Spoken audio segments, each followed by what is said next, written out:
Good evening and welcome, one and all, to Pacific414 Pop Talk. I'm your host, Mike, and tonight I have a few stories to talk about. One of those stories is Chris Hemsworth giving an update on a Hulk Hogan bio movie.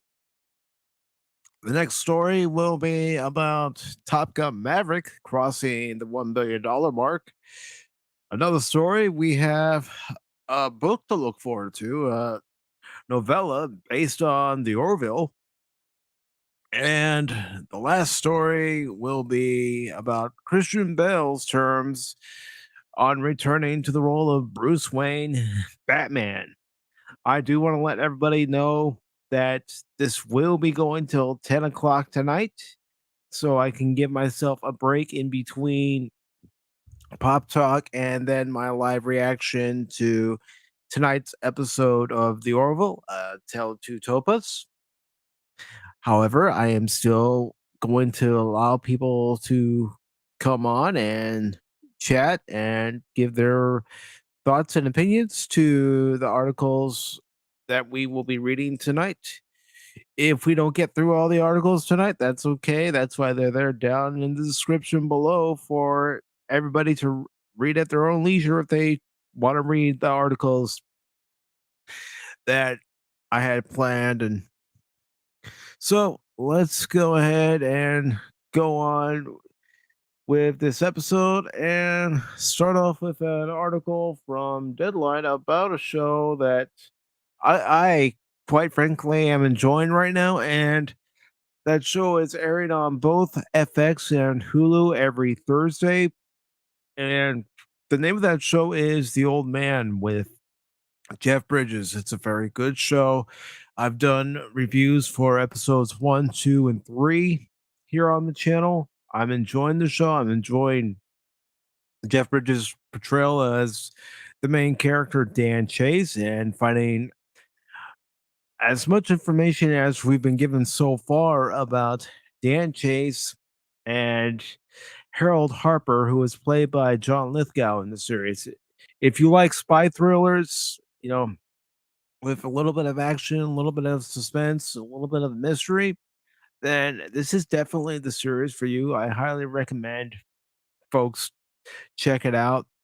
You know, I'm not saying you have to check it out right now, but you know, whenever you have the time, check it out and let me know if you like it. I know I like it, and just because I like it doesn't mean that everyone else is gonna like it. So before I begin, let me welcome the troublemaker himself, Phil McCracken. Hello, Trouble. How's it going? It's going good, Phil. How you doing tonight? Doing okay, mate. You? I can't complain. When And you can't complain, it's good. yeah. And speaking of you, Phil, remove the ivy. Yeah. Yeah, you and Whoopa going on about that article from The Onion. The Onion of all places. A satirical site. Yeah. Jeez. And I'm not surprised Whoopa's going on about it. He's a Cardinal fan. What does he care about the Cubs? He doesn't care jack squat about the Cubs. But you're an A's fan. You and I both know misery, and right now our teams are giving us misery. Our teams are beyond sucking. We are suckers for sucking. There you go. Justice for outfielders, Lost Poison Ivy. And yes, of course, Whoopa approves. Again, he's a Cardinal fan. What do I expect? Of course, he approves. Justice for my friend Whoopa. Yeah, I like Whoopa. Justice for Whoopa. He's a Cardinal fan. He doesn't need any justice. It's all in good fun. Yeah. Well, we do this in good fun, folks. We're not actually going after each other offline. If anything, give you a little secret. We actually talk to each other offline and have real nice conversations offline. We're great human beings. What can I say? So, Phil, have you checked out The Old Man yet? No, I have not been able to, but I want to because I love the bridges. I love all the bridges leading to Lloyd Bridges. You know, I grew up with Lloyd Bridges. For me, he's the chief fireman in what was that TV movie? The fire back in the 70s, the big skyscrapers catches on fire. He was the fire chief. Uh, Hmm. that was an excellent movie. I wish I can remember the name of it, but I also loved him in Airplane. He had a comic role. He was great in that, and I loved him as uh, uh, Commander Kane in Battlestar Galactica. I thought he gave a Patton in space type role. So, and I love his sons. His sons do good jobs, you Hmm. know. So, they inherited a lot from their dad. Yeah. Well, I can say this, and I said this during the beginning. I highly recommend The Old Man, especially if you like Jeff Bridges and John Lithgow. This series is a spy thriller, an action spy type of show.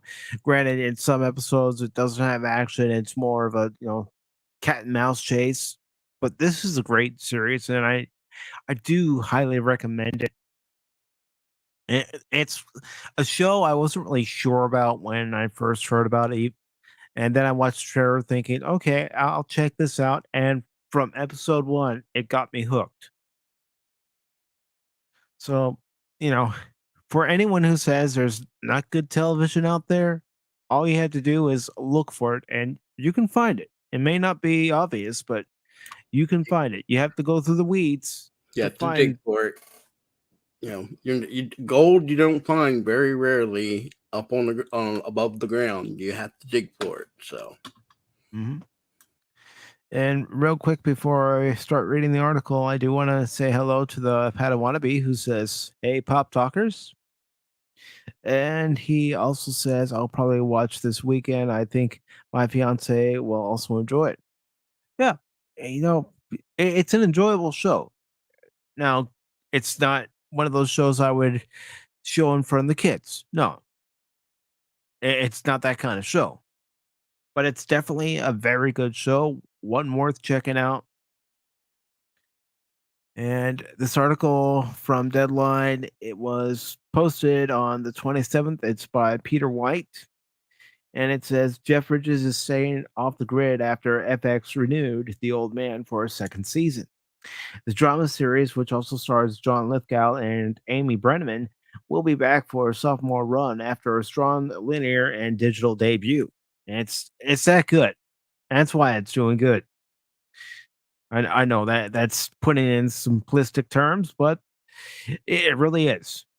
The Old Man, which is based on Thomas Perry's best-selling book, launched on June 16th with its first two episodes. The network said that per Nielsen Live plus three numbers, that it was the most watched cable series premiere since January 2021, beating 60 other premium and basic cable dramas, comedies, and limited series. The company also said that it was the most watched FX series debut on Hulu in its opening weekend, although it did not break out digital streaming numbers. It goes on to say the series follows Dan Chase, played by Bridges, who absconded from the CIA decades ago and has been living off the grid since.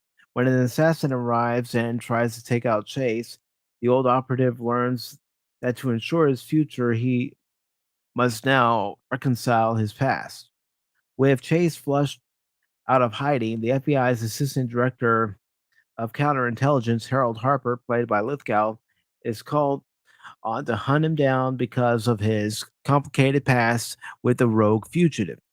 Working alongside Harper is his protege, Angela Adams, and CIA Special Agent Raymond Waters.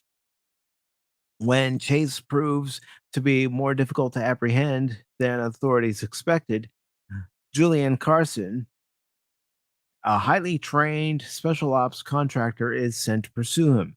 And that actually and this is a spoiler, but that actually happened in episode 2. So if that's a spoiler for anybody, well, just be warned that these articles do tend to give spoilers, and I will read the article as it's written. While on the run, Chase rents a room from Zoe McDonald, played by Brenneman, who draws on reserves she never knew she had in order to survive the day when she learns the truth about her new tenant. Bill Heck, Liam Lumbany, and Pedge Baden also star. The series, which comes from Jonathan Steinberg and Robert Levine, had a long journey to screen. It was well into production when it was shut down at the start of the pandemic. Filming restarted, but had to be paused after Bridges was diagnosed with cancer and resumed earlier this year. It is executive produced by Warren Littlefield, Steinberg, Dan Schatz, Levine, Bridges, David Schiff, and John Watts, who also directed the first 2 episodes. It is produced by 20th Television in association with Littlefield Company. Steinberg, Littlefield, and partners thank the network and studio for unwavering patience, faith, and support to get season 1 down and promise to raise the bar yet again for season 2. Jonathan Steinberg, Dan Schatz, and Warren Littlefield have done a fantastic job with The Old Man, which delivers on the powerful intrigue and breathtaking action of Thomas Perry's book, said Eric Schreier, FX Entertainment president. The stellar cast, led by Bridges, John Lithgow, Amy Brenneman, and Aaliyah Shawkatz, is really connecting with audiences, and we are excited to get to work on season 2 with our colleagues at 20th Television and the fantastic team. This terrific series has had a long journey to the air, which makes the reaction from critics and audiences these past few weeks all the sweeter, added Carrie Burke, president of 20th Television. But the truth is, no one who has worked on it these past 3 years is surprised it's resonating so deeply. From the brilliant creative execution by John, Dan, and Warren to the spectacular star turns from Jeff, John, Amy, Aaliyah, this heart racing series delivers, and we thank FX for the incredible support. And again, I will keep saying it because I plan on continuing with my reviews of the series. This series is definitely one you should check out. Again, it's got good storytelling, it has good acting. Right now, the story plot threads are connecting nicely, they're weaving together nicely, and that's what you want. You want to get these plot threads, these little nuggets that the show's giving you, you want them to connect. You don't want them to be thrown in there and then forgotten about halfway through the episode or all the way through the series, like a lot of shows do now. So if you haven't checked out this series yet, please give it a look. Whether you like it or whether you don't like it, that's up to you. But give this series a look. It's worth your time. And maybe I'm saying that because it's got me captivated. But that's what you want, right? You want a series that grabs you from moment one. And that's what the old man has done. The old man has grabbed my attention from moment one. I was talking to Cash Money the other day, and he even likes the series. So we plan on talking about it at some point. And let's see. Let me check the chat here. And welcome, Kathy Skywalker. How are you doing this evening? Thank you for subscribing, Kathy. Really appreciate it. Glad to see you here. And hello to Brandon Looney Tunes Fans 2000. Welcome, Brandon. How you doing tonight? And the Padawan be he's giving me a hard time, and wouldn't expect anything less from him or Phil. I wouldn't expect anything less from you.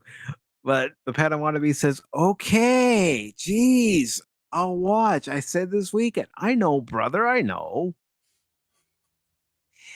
It's just that it's very rare nowadays that you can find a series that you get hooked on from the first episode on. And that's what the old man has done for me. That's why I chose to review the series, because I don't just think it's worth your time. I know it's worth your time. And I want to say hello to Stephen Ransom. Welcome, Stephen. How you doing?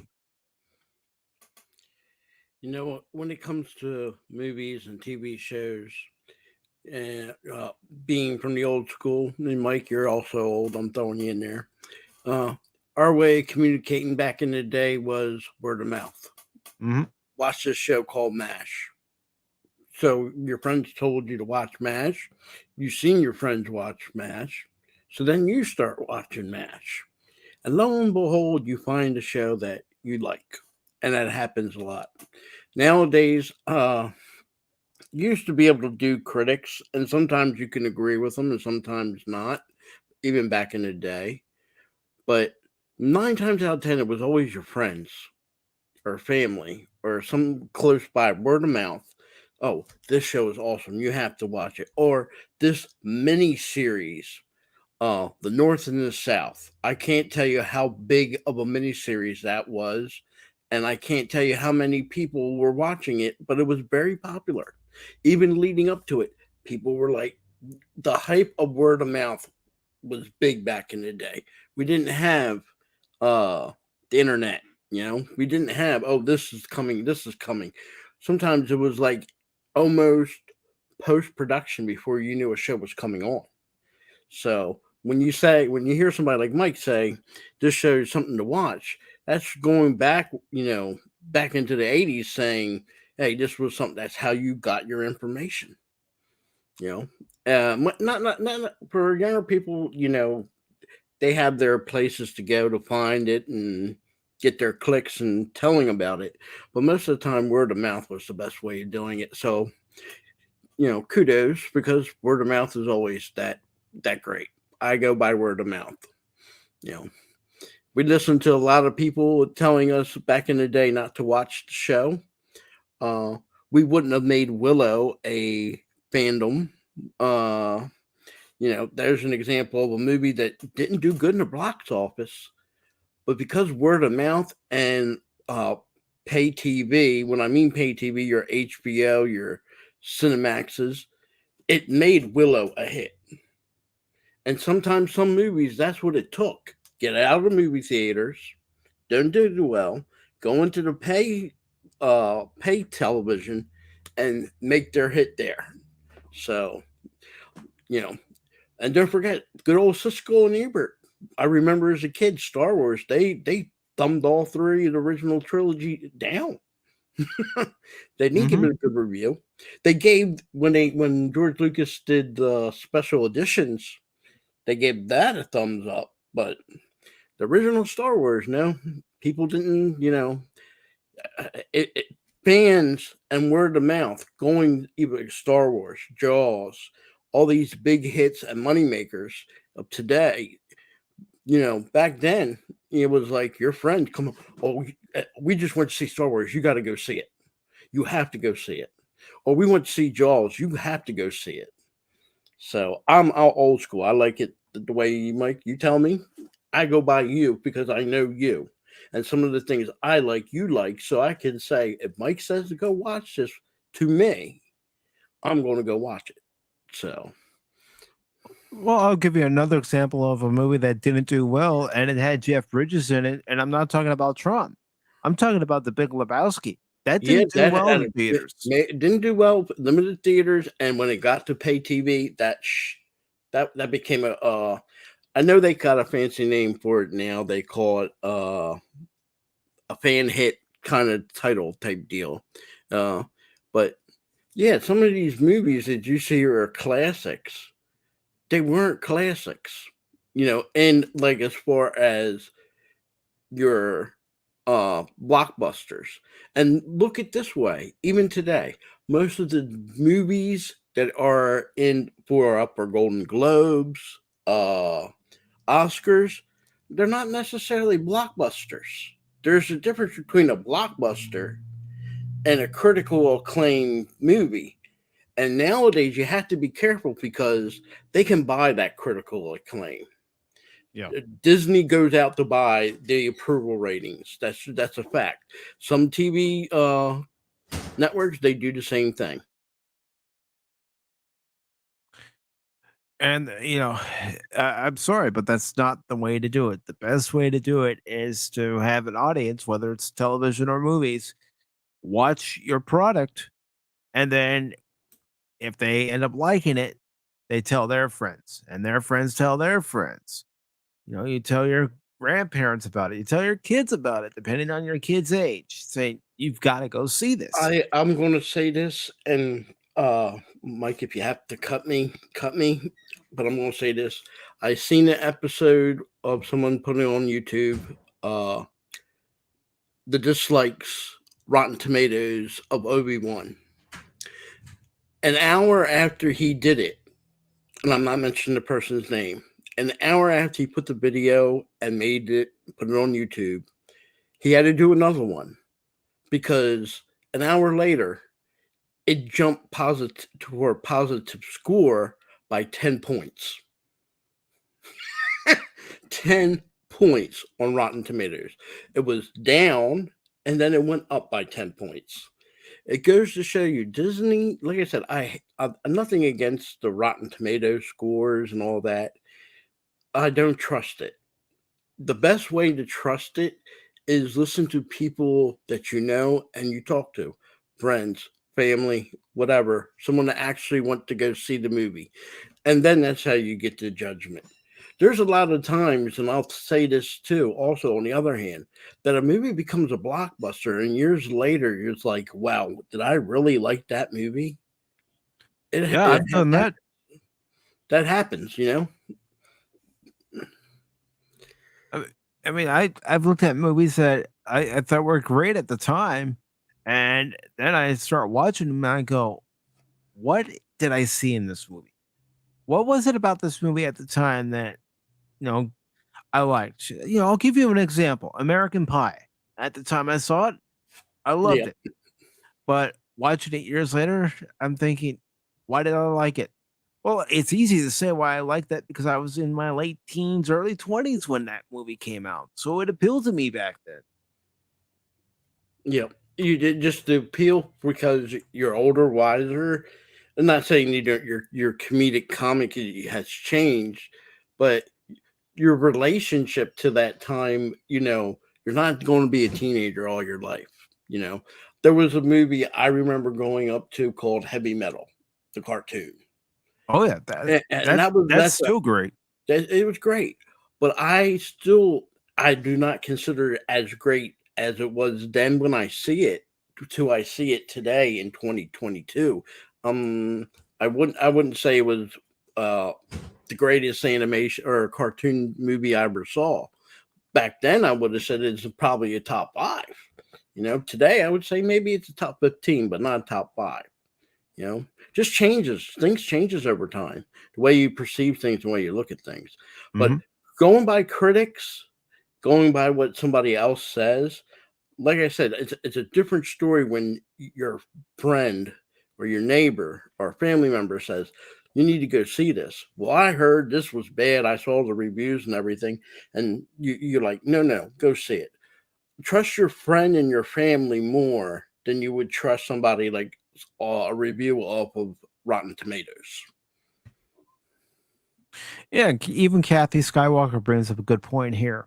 There are some sitcoms I used to find funny, but nowadays not so much. And it's true. You go back and watch old shows, and you think to yourself, "Why did I watch this?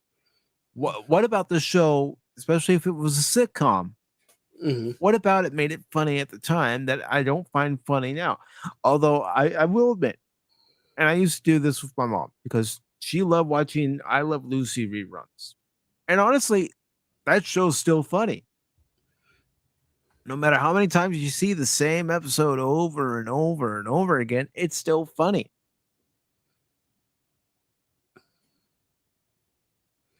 But I think the difference is, and I'll use this analogy, when you always read like the back of your chewing gum, uh, Trident, for example, it says 3 out of 4 dentists approve. They never tell you who the fourth dentist that did, just approve. On your when you're doing a review today, there's very few independent people that are reviewing it. Pacific, he ain't getting paid by Disney. He ain't getting paid by Warner Brothers or any of these people. But believe it or not, in today's world, they buy the review. They get their people, hey, make a review about this. Take 5 minutes extra on your lunch break, put a positive review. And that's what I'm saying. Sometimes you look at it, it doesn't add up. If you look at the reviews for Batwoman, which it had 2 seasons, that show should never have had gone beyond 2 episodes, let alone 2 seasons. And anybody positively reviewing that, I question their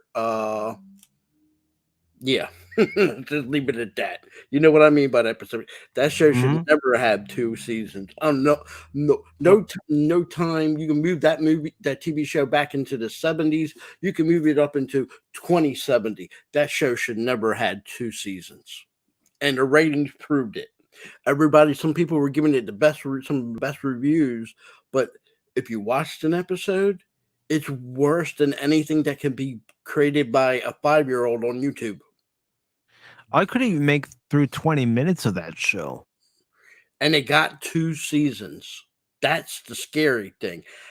Battlestar Galactica TV series original had 1 season, and they canceled it. And every episode was rated number 1 when it came out. There was no excuse to cancel it. Yet Warner Brothers and CW and everything kept approving this. 2 seasons. It didn't even have a 25% of the ratings that even Battlestar Galactica in 1978 had. And they got 2 seasons. That goes to tell you the difference in today's mentality, marketing, and company drive. And that's a shame. That's why I said sometimes in today's world, you have to go. Like I said, you might like McDonald's, and there's always one McDonald's you go to. The food ain't that great quality, so you don't go back to that McDonald's. You're smart. But you go to another McDonald's, and it's the typical great McDonald's. You understand that. You say, okay, well, this place is probably run better. Same thing with your TV shows. Same thing goes on there. You get some, but more and more, it's flipped the other way. You're more likely to get bad McDonald's. Excuse me, I don't mean to put McDonald's down, but you might get more bad McDonald's and you're lucky to get the good McDonald's. And that's just the quality of today. I don't know why it's that way. I don't know if that writer's strike back in 2009 really did major damage to the ability of these people to write. But I'll go by what my family members say, and they're some older than me. The ability to create is not there. No, the imagination is not there. That's what you need. You need to have imagination. You need to be creative. I mean, Phil, you and I and maybe a few others in the chat grew up in a generation where we would, have our toys or read our books, and we would use our imagination to picture what's happening in the book if it didn't have pictures associated with it. No, we were able to use our imagination, go outside. If you didn't have a toy lightsaber, you got a stick, and that was your lightsaber. You went out there and you played. You went out there, you interact, you use your mind. You were able to verbally create Star Wars outside. And that made Star Wars fun. Don't forget, for us, and not for people today, there was a period from 1983 till the first book by Timothy Zahn in 1991. There was no Star Wars. And I don't mean toys, I don't mean comic books and a book here and there. I'm talking about we didn't have what these prequel kids have, or even these sequel kids, but let's do prequels. They had their 3 movies, they had Rebels, they had Clone Wars, the first 2 cartoon movies, then they had the Clone Wars, the TV show, and they're getting all this. I would have loved in 1983, after the Return of the Jedi was done, to get more Luke Skywalker. We didn't get Mhm. it. We would have loved it, but you didn't see us get mad. You didn't see us huff and puff. You didn't see us do anything. We were able to create in our minds. There were games, board games, and like I said, even if we didn't have board games or even action figures, Mike, we went out to play. We created Star Wars. Yeah. We created it in our heads. You know, we didn't have cartoons. You know, our cartoon, you maybe had a show here and there in the afternoon on UHF, which practically don't exist now. But our cartoons were in the morning, Saturday morning. You got up maybe at 6, 7 a.m. And from that time all the way to maybe noon, you got your cartoons and then you were done. And most Yeah. of the time after they were done, your parents said, okay, go out to play. And you went out And and to play. not only that, what about recess? You would go out Recess. for recess, and what would you Do do? they You have would that now? recreate. I don't know. I don't know. I haven't been to elementary school in It's many years. you brought up, I'm going to bring this up. Do you know in public school today, handwriting is not taught? We have gone 150 years backwards, where there is a generation of kids coming up that cannot even sign their name. Yeah, I've heard that. I've seen it. So in today's world, if you have to go back and issue a check or write a check, you can't sign their name on a check. So, you know, I always tell people this, and this is a fact. We are one giant solar flare from going from living like we are today to living like the Amish. And I'm telling you, there's going to be people that cannot survive. It even happened during the pandemic. They couldn't cook their food. If Burger King and McDonald's didn't leave the drive-throughs open, people would have starved. They cannot cook. And that's just an example right there. If you can't do the simple things in life, write a check, know how to sign your name for something. Guess what? In this world, you still have to put your signature down on, you want to buy a house, you want to buy a car, they want your signature. They're not asking for your Yeah. fingerprint. They're not asking you to swipe your credit card, and they're not asking you to use your cell phone as a way to get by. You got to actually sign. We are going back to a day where people used to make X's as the sign for their name. That's backwards. And I'm sorry, I didn't mean to take it off topic, but I feel No, that has no. a lot to do with today's world, especially, like I said, just the simple things in today's world, you know? I mean, Yep. I went into a store one time and I gave them a handwritten note, cursive writing and all. And the person I gave it to couldn't read it because they couldn't read cursive. They didn't know how to read cursive.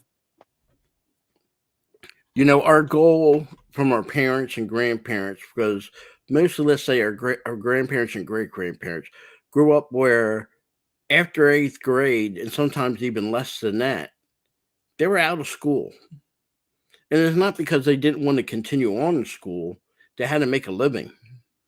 Mhm. And they were lucky if they could sign their name. If they could sign their name, you were ahead above the game. And here we are, almost 100 to 150 years out past that, and a whole generation. Even if they took this to say the 7th grade, you would learn to write your name. At least that. It doesn't take a rocket scientist, or what I like to call analog technology, to teach somebody, say, you know what? we might have a time when there might be a day, a week, a month we can't use electronics.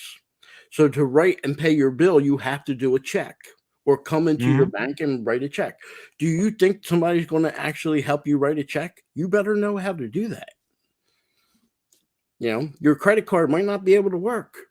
Your Yep. and the new credit card, back in our day, we used to have that big machine. You had the poor lady had to really use her arm You had strength to use force in order to get it to copy it onto the the carbon carbon paper. copy. Yep. Nowadays, the new technology, you don't even have to swipe your card or put the chip in. Now it's just tap the screen. You take your credit card with the chip and you just tap the screen. That's how crazy it is. You know, and like I said, I can still write. I don't have the best penmanship, but I can still, if I have to write a letter, I can write a letter. You know, It was like one day at work, and I was doing inventory for some items that we had, and one of our managers came by and said, "Why are you putting it in that notebook?" I said, "This way we have a written inventory in case the power goes out and the computer systems go yeah. down." All my purchases that I do with Steam, for example, I do have it sent to email, but I keep track of written track in a notebook. Oh, these are my purchases off Steam. These are my game purchases from other places. I always keep a handwritten date and time. And yes, my credit card can be shown on the screen with the purchases done, but I always keep track. I always, because you're not always guaranteed that, hey, the computer's up running. And what I mean by that, tomorrow somebody could do a hack and then all your computers are down. What are you going to do? You know, like Yeah, I said, I'm not a scientist, but even a scientist will tell you if one time a solar flare is it developed the right way and it has whatever in it hits our Earth and hits the satellites in a certain way, it's all done. It's all gone. If they call it the massive chronic release ejection, okay, if it hits all at one time and we don't have the chips and they're fried, you can't send up another shuttle or whatever how they deliver the satellites now. You don't have the chips because they're fried.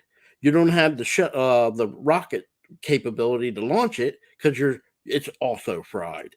You don't mhm. have the satellite itself to put a new satellite. Without the satellites up there, we ain't got none of this.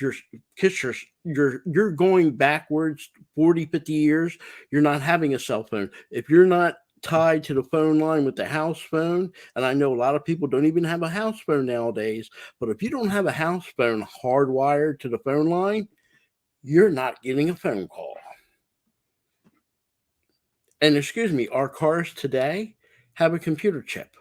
And if that Yep. chip gets fried by the same thing, your car ain't running. You're back to feet power.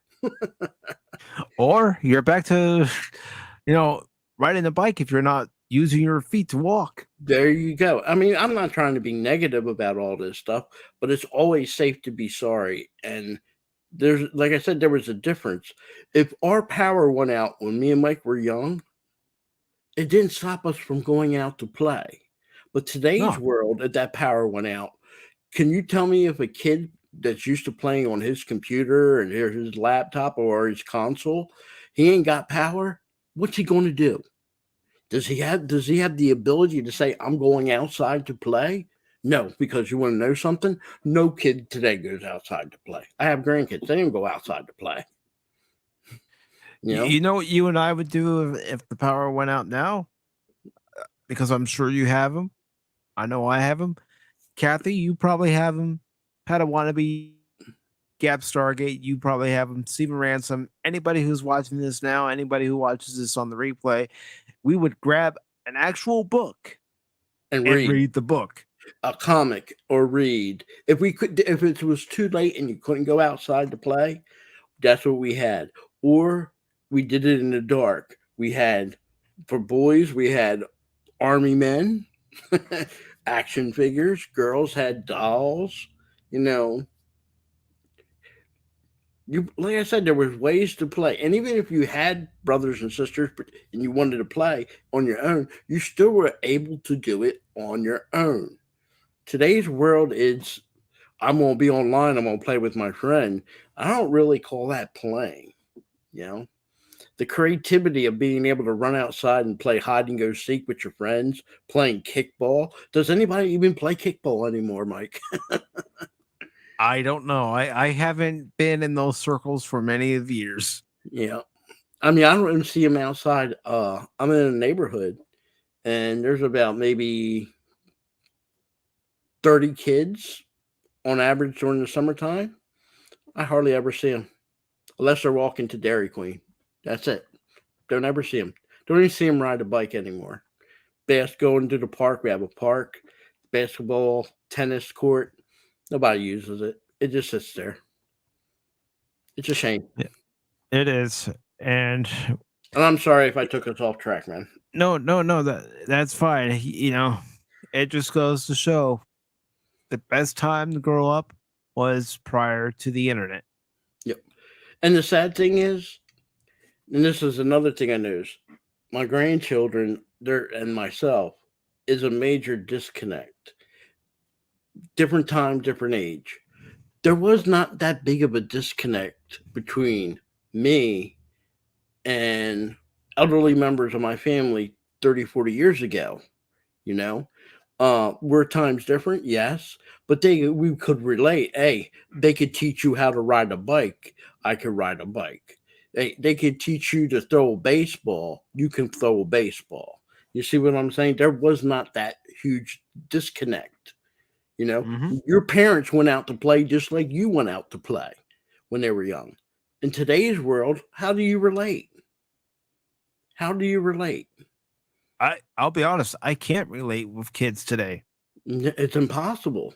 It's like, I hate to say it, I feel like somebody from ancient Greece or Rome, and these people are the 23rd and a half century. And like I said, I'm all, things change. I don't expect anything to stay always the same. But the major disconnect in that, and our entertainment, how people watch entertainment, how people entertain themselves, that in 50 years, that has changed humongously. Comic books. You'd be surprised. Girls as well as boys had their comic books. Barbie had a comic book. Everybody read. Boys were reading Star Wars, girls were reading Judy Blume. It's Like, just, I was reading G.I. Joe and Transformer comics as a kid. I mean, there was ways to entertainment, and specifically designed entertainment. We had Sunday night on TV. It was the late show, but before the late show was a Disney movie on ABC. You got a Disney movie. Might have been Chitty Chitty Bang Bang. It might have been one of the cartoon movies, Fox and the Hound. There was always Sunday night was family night. We had family night. We don't get that no more. Care less. It's a shame. It's just a shame. And again, sorry to everybody if I ramble and sound like a grumpy old man. I'm really not that old. I'm only 50. I'm only 50. It's all right, Phil.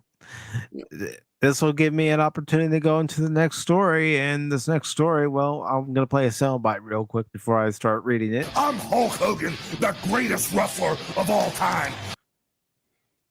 That's right, dudes and dudettes. All the Hulkamaniacs out there know that Hulk Hogan is the largest pythons in the world, dude. Sorry, I couldn't resist. I understand. I like Hulk Hogan, but I will never call him the greatest of all time. Still, myself, I'm Ric Flair. All the way. All day, every day. And the sad thing, though, I will say both of them can't really wrestle. Their wrestling moves are copy and paste every single match. So, but there was always the debate who was better, Ric Flair, Hulk Hogan. I always leaned to Ric Flair, even though I did like Hulk Hogan. But Well, I wasn't really much of a Hogan fan growing up. I was more of a fan of this I guy. think that your time is done, and I think that the spotlight should go on top of me. Yeah. the Macho Man. Ooh, yeah, dig it.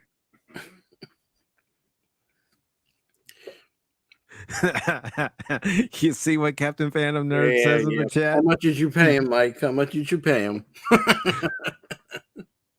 2 strips of gold press platinum.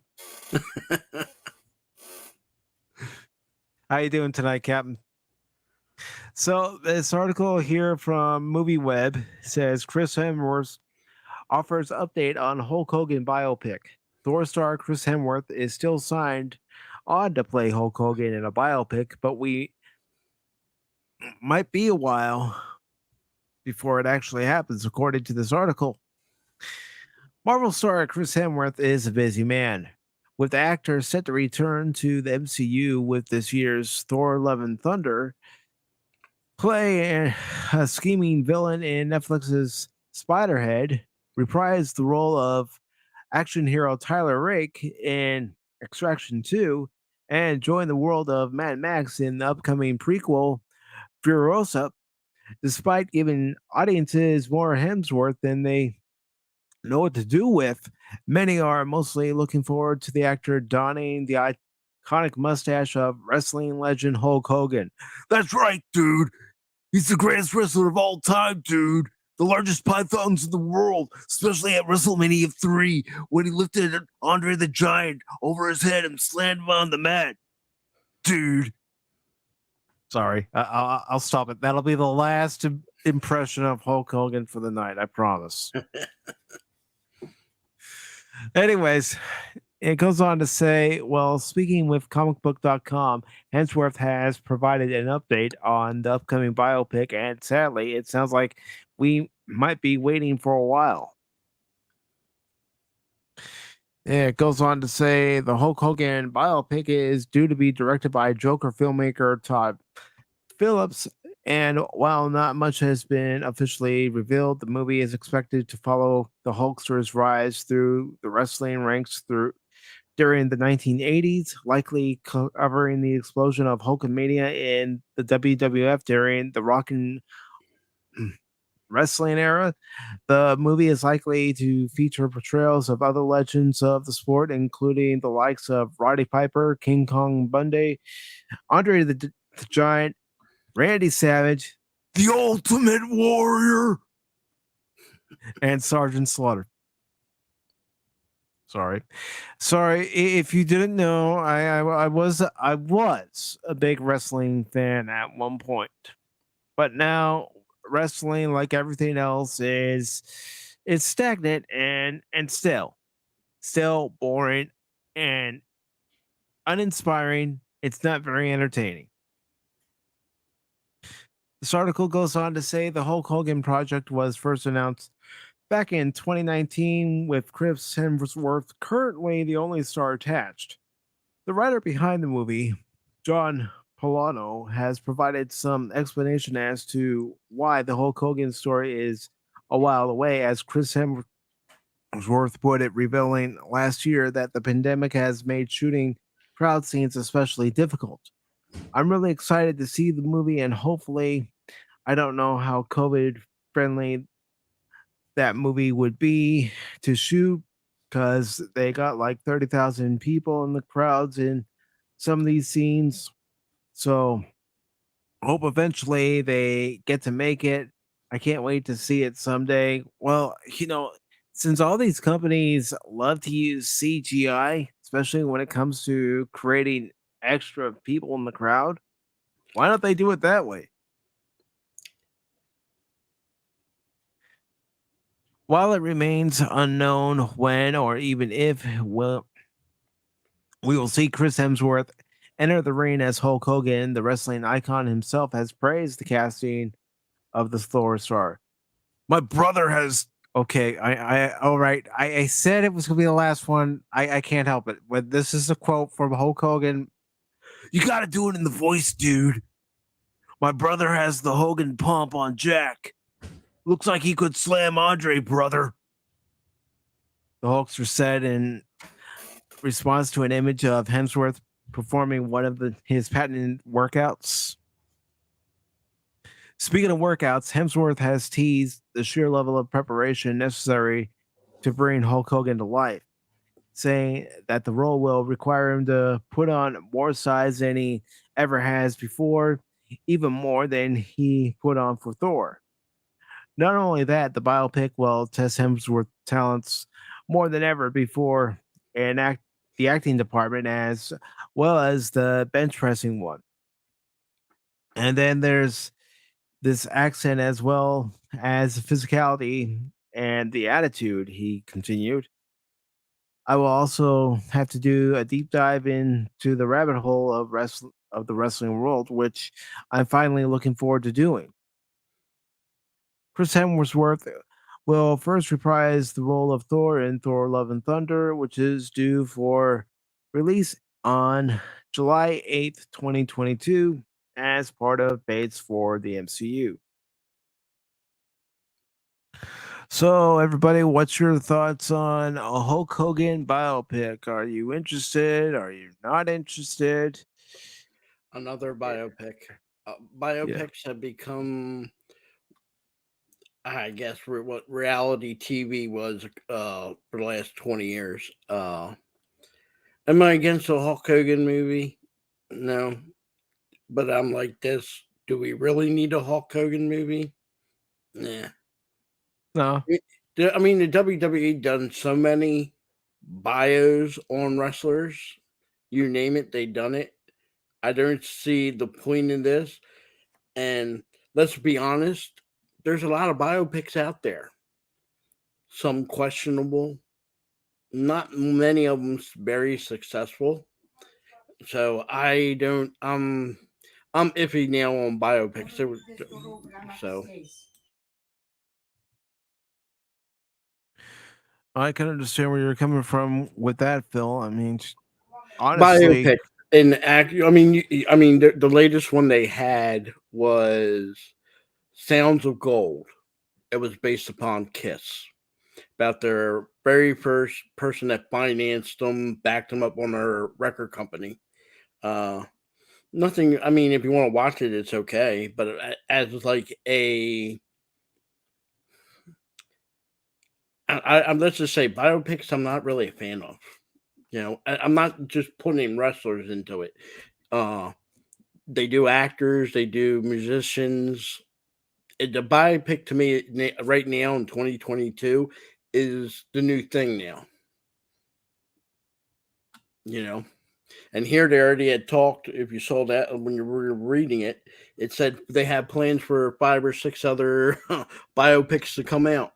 mm, I mean, I'm a wrestling fan. I have nothing against any of them wrestlers, like them all. But the WWE has already done bios on these people. How many more bios do you need?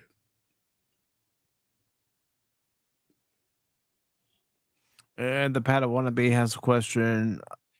He says, would the Queen movie have been a biopic? And he's referring to Bohemian Rhapsody. I myself, I would consider that, yes, a biopic. And I'm right there with Kathy Skywalker. I really did enjoy Bohemian Rhapsody myself. I actually went and saw it while I was out in New Mexico with my late mother and my sister. And I was looking up movie listings because I knew it was coming out, and my mom was a big fan of Queen. She always enjoyed the music, and I was thinking, okay, it officially comes out Friday, but are they having, a Thursday night showing for it? So I'm looking on my Fandango app on my phone. I see that it's playing. And I look at my mother and sister and say, "You want to go to the movies tonight?" and they're like, what are we going to go see? And they were probably thinking I was going to pick some science fiction movie that was playing or something that they were totally against, totally not interested in. I said, well, there's Bohemian Rhapsody. And my mom's eyes lit up and she said, yeah, let's go see it. So I ordered the tickets. We get to the theater and that was a good time because we all enjoyed it. And again, it was mainly because my mom was a fan of Queen. She loved their music, and it's a good movie. That is probably the one exception of a biopic that I can point out to that was done right. Now, as far as the band members being involved, the record companies being involved, or even the management being involved, but let's be honest, management does have a lot to say. Uh, Also, understand this: you have 3 members of Queen still alive. If 2 members say, we want this biopic done, the 3rd member who doesn't is outvoted and is done. And again, when you do a biopic, what can you say and what can't you say? At this point, you're not going to get the lead singer. I forget his name off the top of my head. I'm sorry. You're not going to get his input because he doesn't have any input. He's unfortunately not with us. So when they're doing stories, same thing happened. I'm putting Tina Turner's one with Ike Turner. A lot of things that she was saying in her movie or telling in the movie, that's from her point of view. There was a release a couple of years later about a famous roadie charge of management to get him and his wife Ike Turner back and forth to every show. And he came out and said it wasn't violence and craziness wasn't on just one side. There was both sides. Said cocaine was heavily involved in that. So when you get the stories from one band person like Tina and a different one from Mike, sometimes you get contradiction. Who you believe in? The habit a lot of people have when it comes to historical movies or biographies of people in movies, because somebody says it or they watched it, they think that's all perfectly true and all perfectly right, and that's not the case. Like I said, I don't know who approved what or who had to say on what. Let's just say, I'm just throwing it out there, there's 3 surviving members and 2 of them said, hey, let's do it. The 3rd one's like, I don't agree with this. He's outvoted, so Queen's going to approve. And when it comes to, what are we going to reveal, 2 of them might say, let's reveal this, and the 3rd one said, no, let's leave this out, please, this one does not need to be brought up. Same thing with the Beatles. You only got 2 out of the 4. You really ain't going to get the other 2's perspective now because they're gone. Sometimes they're doing a biopic like the Kiss one I just mentioned. Kiss didn't approve. And as far as when you see it, you can see the band. Kiss owns the right to their makeup. No one can use their makeup. So when they did that movie, and that was supposed to have some famous people on it, but they backed out. Kiss told them, "You're not putting our makeup on there. You can do the show. You can make the movie. We can't stop you, but you're not putting our image." So they had to create slightly altered images for Kiss in the show, and I think it's on Netflix. It's called Making Gold. So. All right, I'll check it out if I ever get access to a Netflix account, or if I for some reason decide to resubscribe to Netflix. But biopics are not new. They just using that's the new name they're using it. You had it with Motley Crue. They had one on Netflix. Some things there that were approved by the band and some weren't. It was okay. I wasn't really I won't say it was bad, but I'm not saying it was the greatest. But when it comes to biopics, like I said, the first one, if you're talking like Banner Entertainment, The Queen one was probably the best one I've seen. And as far as wrestling, the WWE did a lot of biopics on a lot of wrestlers in the mid 2015s. They did the Four Horsemen. They must have did 3. Well, they were even doing them earlier. They were doing them in the 2000s. Yep, they were popping them out there. So there is bios out there. I just think this is an attention grab. We're going to throw Hulk Hogan out there. Of course, WWE would throw Hulk Hogan first to test the waters. Because if it flops, then they're not to make no more. Mm-hmm. You know? And real quick, I just want to answer the Padawaнаbe's question about Bohemian Rhapsody. If my mother thought that the actor who was playing Freddie Mercury was Freddie Mercury, yes, she said after we saw the movie, if you didn't know any better, you would have thought Rami Malek was Freddie Mercury because of the makeup job that they did to make him look like Freddie Mercury and the fact that he picked up some of Freddie's mannerisms. What's his name? Did Elton John? I can't think of his name. The one that, oh God. He come from the Walt Disney Corporation, same as Britney Spears. Grew up. I can't think of his name. But anyway, he did Zac Efron. Huh? Not Zac Efron. No. Somebody else. Famous singer. I'm not sure. No, was he a Backstreet Boys or NSYNC? He was from one of them bands. I'm not sure. I honestly didn't see the Elton John movie, Rocket Man. You know, I mean, he looked and he gathered the mannerisms and everything. Yeah,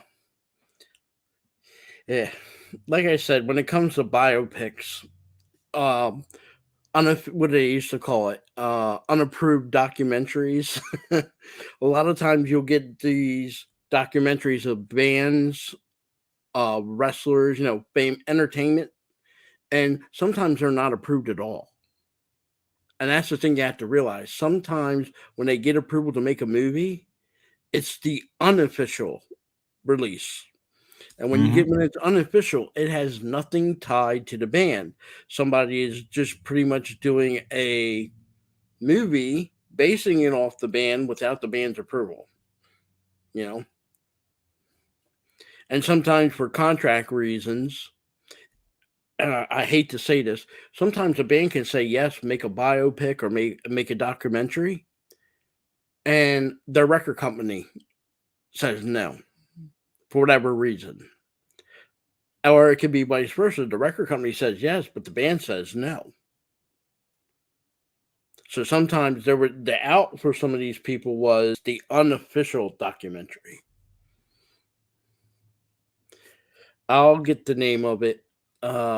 Justin Timberlake, because he was going to be in the biopic of what the Kiss one was. He was supposed to play the guy, the owner of the record company that got Kiss their first record deal.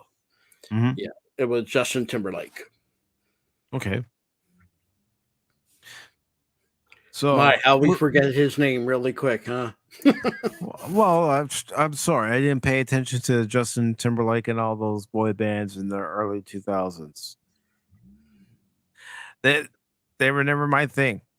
No, no, they weren't my style music or anything. I'm gonna make everybody, including you, laugh, Phil. The last concert I went to was Teenage Mutant Ninja Turtles Out of the Shell tour. That tells you how long it's been. I'll tell you, the last concert I went to was 2000, and that was supposed to be Kiss's last one. It was supposed to be the farewell tour. It is 2022, and they're still going at it. Not with the original members, but yeah. Haven't gone back since. I was one of them people who said, okay, it's over. It's done. I'm happy. Goodbye. Some people, they can't call quits. No, and it happens in a lot of professions. There are actors who can't call quits, or baseball players who should call it quits, and they don't call it quits. Elvis, I know they made it just look. There's a biopic. They may not call it a biopic. There's a biopic. Elvis. and I know it's making some decent showing in the box office. Elvis, everybody said how Elvis died. One of the reasons was his manager didn't let the man take a break. The man, there was not like a time where Elvis, particularly from when he come back in 69 to the time he died in 77, it wasn't like he said, okay, take a year off and relax. Elvis couldn't take a break. His manager rode him like you would not believe. The Colonel, whatever they call, whatever else, but that was his nickname. And some of these bands and musicians, you don't know what goes on behind closed doors, what deals they made. That comes out years later. But a lot of these bands you see today, they're out there and shouldn't be out there. Bon Jovi, he can't sing no more. Vince Neil from Motley can't sing no more. Kiss, Paul Stanley can't sing no more. They are lip singing the backtracks. And what that means is they're actually getting on stage. The music might be actually live, but the actual singing is not. And to me, that's if I'm paying $200-$300 for a ticket and it's supposed to be live, I would demand my money back, you know, because a live performance is exactly what it's supposed to mean, live. If you can't sing no more, fine. I'd rather you be honest and say it. But if I go to a live show and I hear lip singing, that's why I would never go see Madonna or Britney Spears or any of these people. 30 years ago, they took awards away from Milli Vanilli because they were lip singing. Mm-hmm. You know, I mean, I'm not trying to be mean. If that's what you like and that's your style of music, and you're going to see a live performance, and maybe you like some hip hop artist, and he can't dance and sing at the same time. That's almost impossible. So them people, you know, I can give them a little thing. Okay, you can't do that. So, but you're still performing, and you might need to lip sync because you're doing dancing at the same time. I might give you a little leeway, might. But for me, that's not my cup of tea. If your guitar ain't plugged in and I don't hear some background noises from the guitar or something goes wrong with the bass, to me that's fine for me. I'd rather hear the back sound of the speakers, you know, of the Marshall amps. I'd rather hear the bad sound of that, and at least I know it's live. You know. Mm-hmm. Well, you know, it's not going to be removed. According to the Paramount CEO, he says that the streaming service will not remove old content some may find offensive. It's all on demand. You don't have to watch anything you don't want to. And that's true. That's That's what it should true. be with all of them. The label warning stuff. Okay, music. I understood why they did it, but to have like a special warning. This came out at a time where this was acceptable, but not acceptable today. No, this was a comedy. It was made for a comedy. The Wayans brothers played two white girls. Yeah, and White If you Chicks. I remember. watched that movie. That movie's funny. Yeah, you don't see anybody. Oh, we can't have it. You know what? In today's world, you have to step back and say what's acceptable and what's not. Leave it up to the individual. If you don't want to watch Gone with the Wind, no one's forcing you. Don't watch it. But if I want to watch Gone with the Wind, I shouldn't be held back from watching it. My favorite movie of all time, Walt Disney, is Song of the South. I read the book, Uncle Remus. That movie is almost to the letter with the book. Loved it. That was Walt Disney's favorite masterpiece. And it didn't have the conflict that they're trying to put today into that. When that came out, that was more expressing a time after a civil war, which was not a good time for anybody, white, black, or other. It was not a good time. It's all about Uncle Remus living his life, making a living, and taking a bad situation. Okay, nobody wants to go pick anything today. Even today, no one wants to go, oh, I'm going to go to a farm and I want to be a picker. No, no one wants to do it. But if that's what's the job you had to get and you can do to live, he was at least a person that was going to be happy doing it. That's what I took from Uncle Remus. Didn't make a difference because guess what? In today's world, there are still people, unfortunately, that have to go pick food. And I'm being honest when I say this. If they don't, Well, if we didn't have farmers, I'm sorry to interrupt. But yeah, if we we didn't don't have have farmers, we wouldn't have food in the grocery stores. nope. Fresh And if we fruits, don't have the vegetables. people picking it, like, all right, I'm not one side or the other on this, but most of the time, people from Mexico will come across, work over here to pick our food, and go back. There's what you call seasonal workers. Yeah, they'll If get a they work don't, visa and they'll if they work don't go for. pick the corn, if they don't go pick our fruit, if they don't go pick the vegetables for the farmer, you and I are going to starve. Just like I say this as another example, be thankful there's somebody that wants to work in our sewer system. Because if the guy does not, or the person does not work in the sewer system, our society will come to an end. That's Mhm. just a fact. Be thankful for it. And like I said, don't mean to change the subject on it or a matter, but sometimes it leads there. But you know, my philosophy is if you don't like something, and there's a lot of things I don't like growing up, and even today, I don't tell somebody you can't watch it. Don't watch it. You watch it if you like it, and you police yourself. What my Mhm. rules and standards are totally different than Mike's, and it's going to be totally different than whoever's in the chat or whoever's out there. You know, however you feel about it. I grew up in the '80s, and I stay this to now. Even then, I never understood why there was always any movie always had to have a woman show her boobs. It didn't make sense. Sometimes it didn't have any purpose in it. It was all this was the boob scene. Now a lot of people liked it. And that's more power to them. But I can tell you, there's a lot of movies I didn't see the point of it. And this in the '80s, it was a every movie practically have it. You know, Well, it's like Disney going into Splash and digitally covering Daryl Hannah's butt cheeks. I mean, come on. there's a point, and then there's beyond a point. If Disney wants to do that, then they need to get a digital camera, go to some of the beaches and see some of the people walking around there that should not be wearing a two-piece, let alone a one-piece bathing suit, and remove that so I don't have to see it. Because when it's nothing against some people, one-piece suits should be worn sometimes. Let's just leave it at that. When you don't have the body or the figure for the two-piece, you better just leave it alone. Leave it alone. Sorry, I'm old school. That's all right. So this article from Battle in the Comics is talking about how Paramount CEO Bob Backish won't remove or even put a warning in front of old content.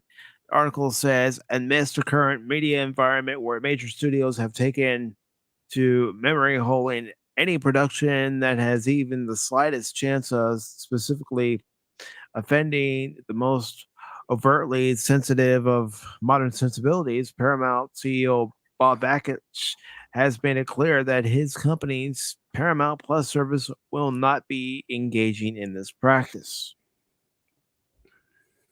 Backish broached the topic of his studio's historical catalog while fielding questions from The Guardian regarding recent rumors that Paramount may be interested in purchasing and subsequently privatizing local British broadcaster Channel 4, all of which he ultimately declined to comment on.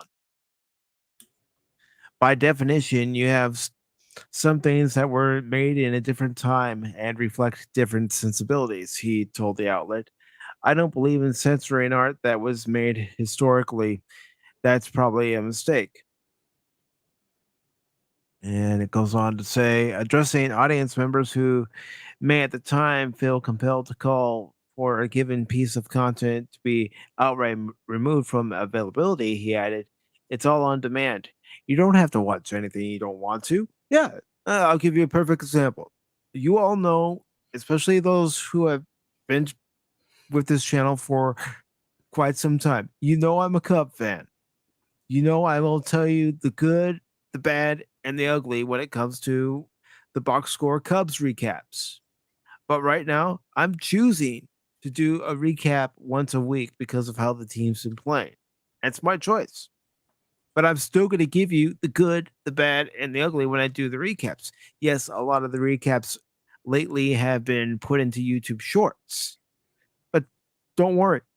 This 4th of July, the long form of the box score will be available, and I'll let you know this 4th of July how they did, whether it's good, bad, or ugly. And there have been a lot of times where I don't hold back. I let you know exactly how I feel about it.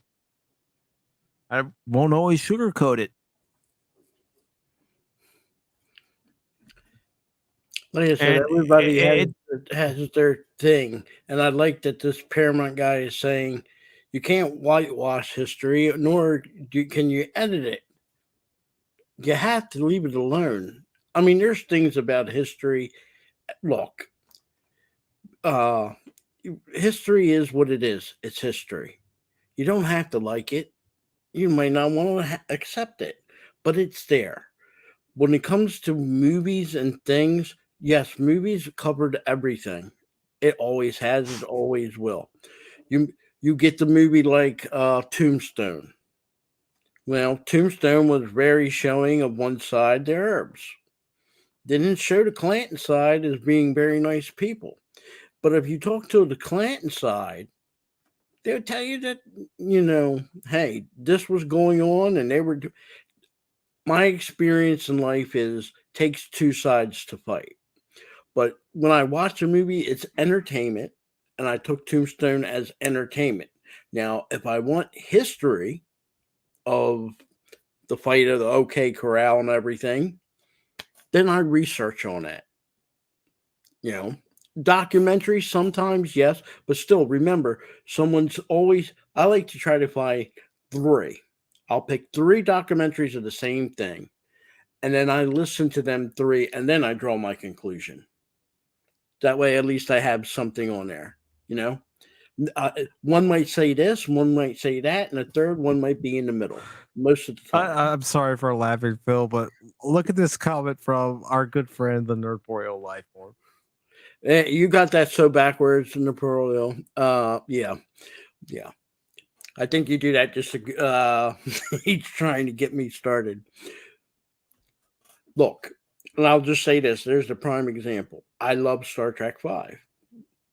Now, is it the worst for the original Star Trek movies? Yes. But there's a lot of reasons for that. One, that came out during a strike. Two, it went up against the first Michael Keaton's Batman. Three, because of the strike, he didn't have industrial lights and magic. And four, William Shatner was limited to the timing of that movie. And they kept cutting his budget too. Yeah, and they kept cutting. So if anything, it's a miracle that it made $45 million. But it's still not the worst Star Trek. The worst Star Trek movie ever came out is Star Trek Nemesis. So eat that, TNG. Eat that. It's all good, Napoleon. Yeah. There were some great lines in Star Trek V that's unforgettable. And I'm going to go ahead and play a clip from Star Trek V. Yeah, I think my you favorite all know one. what it's going to be. Excuse me, I'd just like to ask a question. What does God need with a starship? And don't forget, nothing against the actor, but the original person that was supposed to play Sarek was supposed to be James Sean Bond. Connery. Yep, was supposed to. A lot of things happened to that movie that it's a miracle it came out as good as it did. So, and again, it made $45 million at a time when it was going up against Batman. And that was the first Batman movie in a long time. So it does not surprise me it was going to buy. I would say this, you put anything, if you notice now, most of the movie industries try to put their movies out different times, like either a couple weeks or a month after the other company puts their movie out. You don't see the challenges, like you didn't see Spider-Man go up against Batman. You didn't No. see that, and they try not to do that to give each of them a chance to have a blockbuster. It's No, all in some ways kind of set up. But back in the day, in the 80s and early 90s, and even in the 70s, it was not unheard of to have two blockbusters out there at the same time competing with each other. But unfortunately for Star Trek V, it was kind of like this. I want you to tell all your friends about me. What are you? I'm Batman. I thought that was appropriate. It was. And look what they did even in the Batman, even that original stretch of series there, of Batman. You had in the original one, you had Billy D. Williams playing Harvey Dent. Yet in the second movie, there's no Billy D. Williams. What happened? Why wasn't he there? And then you do research and everything, you find out not the director to the degree, but the company wasn't too happy with his performance in the first movie, even though it was a limited role in the first movie. So they removed Billy D. Williams. How you remove Mr. Colt 45 from any movie is beyond me. But they did it. I mean, it's not the first time some executive at a movie studio has made the call, or an executive at a TV network has made the call to remove something. I'm looking at NBC back in the 60s, canceling the original series. Yep. Like I said, even ABC, when believe it or not, they had a TV series. It was called Captain America. It got canceled. They had to fill the spot, so they put Battlestar Galactica. And it was so unexpected and so rushed that them people, for every episode, they were practically getting their scripts with the ink running on it. That means they were practically, as soon as they wrote it, they only had maybe a day or two to keep up. Yet they managed to do it, and they managed to have hit after hit. Like I said, every one of their episodes during that run of the first season of the original Battlestar was rated #1 on television. And they were writing scripts practically as fast as they could, because there was no time for a mistake. They had no time. I don't think they can do that today. They don't have the... No, they can't. And to continue on with this article, it says, as noted above, Beckett's outlook toward the ever-changing tides of offense and cultural acceptability marks him as a noted outlier among his competitors, who in contrast have no qualms with buckling to the public pressure at even the slightest hint of outrage. In 2020, Netflix removed a scene from the 9th episode of The Office's 9th season, The White Christmas, and the entirety of the 14th episode of Community's 2nd season, after some viewers took offense to each episode's respective blackface jokes, neither of which endorsed the act, but rather drew their humor from how certain characters were ignorant to the fact that it's still highly offensive. In light of this outrage, Tina Fey also requested that multiple episodes of her sitcom 30 Rock, which featured similar jokes centered on the concept of blackface, be removed from any and all streaming services.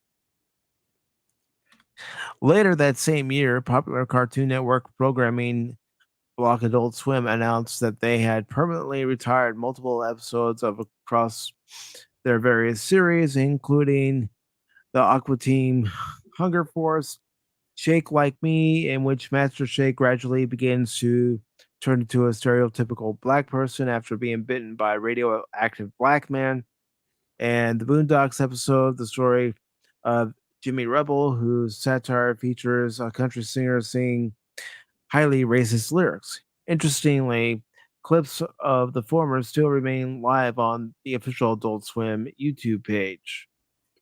So they're being hypocrites if they're keeping it on one platform and moving it from another. Somebody of Japanese origin can say right now, cancel samurai, Afro samurai. Why they should then, because being a samurai is Japanese, not Afro, not African American. So I guess that has to go. The Wayans brothers movie that they made, Two White Girls, that needs to be canceled. I don't see anybody hollering for that to be canceled.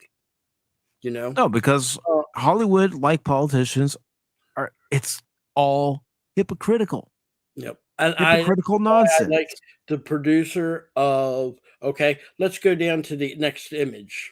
Bad image. Let's go down to that next image with I think that's yeah, Starfire from that. Spider-Man and his friends, and the swastika. Yeah, the bad people that took that and repercate.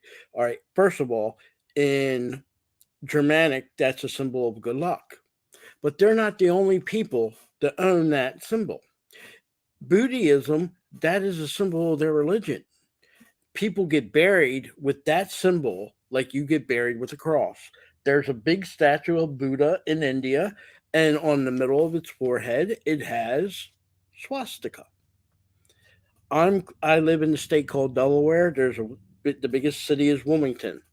It has a library. It was built in 1923. Two of the symbols in between two Babylonian dragons is the swastika. Now, this is pre-bad people, since we can't mention their name. So, are you going to take that down? No, you can't, because guess what? It's not just their symbol. Think of it this way.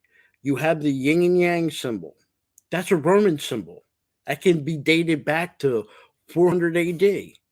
Yet it's on a lot of Asian people have that as a symbol. Who controls the symbol?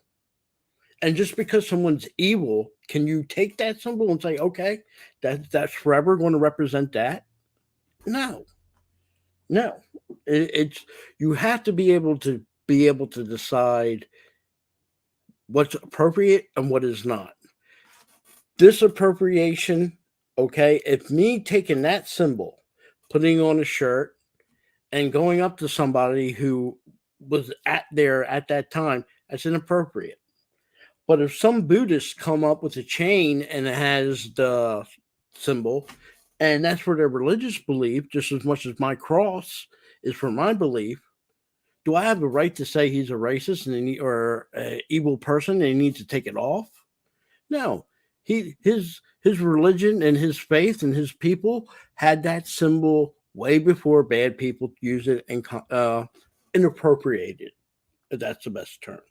Mm-hmm. So I'm sorry, I'm not trying to be a rambling. I'm just trying to give a little historical thing. Again, some people are going to look at it. I'll give us a real quick one, and please give me a little leeway here, Pacific. You can hate the Confederate flag all you want. It only existed for 4 years. Prior to them 4 years and the foundation of our country, we had the Stars and Stripes. And unfortunately, even at that time and even during the Civil War, we had slavery. There are states loyal to the Union that fought and did have slavery. Every border state had slavery. So when someone not only that, throughout history, there has been slavery. Yeah, it's guess what? When you do the sin of slavery of the United States, America, not America as continents, just our country. I'm always like this. Think of it like, I hate to say it, like drugs. Where did it originate? White man did not go into Africa dragging people in slavery. The black man fought against other black men, and rather than killing them, he found out he could sell them to white people to take elsewhere. So it was a way for them to make money. So the countries which makes up today of West Africa, they were part of it. You can consider them the growers. We are the buyers, and the people that had slavery where they took them to be slaves, they are the users. No better way to put it out there. Everybody, look, let me say something to you. There's not a country, there's not a race, there's not a people that have not committed bad things to other people did bad things to other people, enslaved other people. No country, no ethnic group, nobody is free of what I would call our earthly sins. None. Nope. I don't care if you're from Switzerland or you're from the Philippines. We all our countries have done evil. So sorry, Yep. but That's okay. That's okay. I mean, it's something that I'm sorry. A lot of these younger folks don't understand. It has been around for years. It doesn't make it right, but it has been around for years. And there are still countries today that are using slavery. well, look at it this way: our prisoners, they're in our prisons. Now, yeah, they did some evil things. You know, our states practically sell their services for 15 cents an hour. What would you call that? What would anybody call that? Even though they're getting paid 15 cents, still, to me, if they do the work, they should get paid. Mhm. But our government and our states, they both do it and they make the money, not the person that, like I said, I'm not saying these people deserve our sympathy because they've committed some heinous crimes, some people, some not so much. But if you're doing the crime, you need to do the time. But on the other hand, you can't say, oh, there's slavery and people being a victim of it. And here these are people of all walks of life, every nationality in our prisons. And yes, you get told, oh, you want to work? You can go work. You'll get 15 cents an hour. Meanwhile, your state or your federal government learning your services out are making $10 to $15 off them people's service. You see, it's okay for thee, but not for me. That's how that works. Yep. So I'm sorry, And I mean to take us it's off okay. these places. It's okay. I'm going to get us back on track here. Continuing with this article, Disney Plus may be the notorious offender when it comes to this practice, having removed numerous episodes of multiple series from their platform. Such examples include the Sweet Life of Zack and Cody episode, where the former fakes dyslexia to get out of doing homework, and episode of the 1994 Fantastic Four cartoon, wherein one of the World Trade Center towers is destroyed during a scroll invasion, and a Spider-Man and His Amazing Friends episode, where the titular characters track the Red Skull to an island base filled of Nazi imagery. Well, if they knew anything about Red Red Skull, Skull, he they knew he was a Nazi. yeah. I'm sorry, you know. Yeah.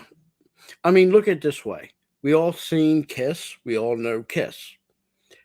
Unintentionally, when they created their image of the name, the letters Kiss, the last two have lightning bolts.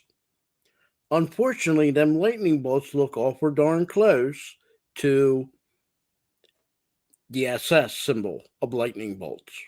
Again, Mhm. they weren't the first people to use lightning bolts as a symbol, but a lot of people pointed out. But here's how you counter it.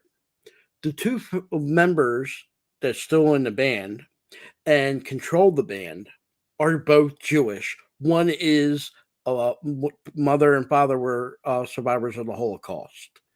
I'm pretty Mhm. sure he would know if the person drawing up their image was saying, this is SS symbols. Yeah, this is great.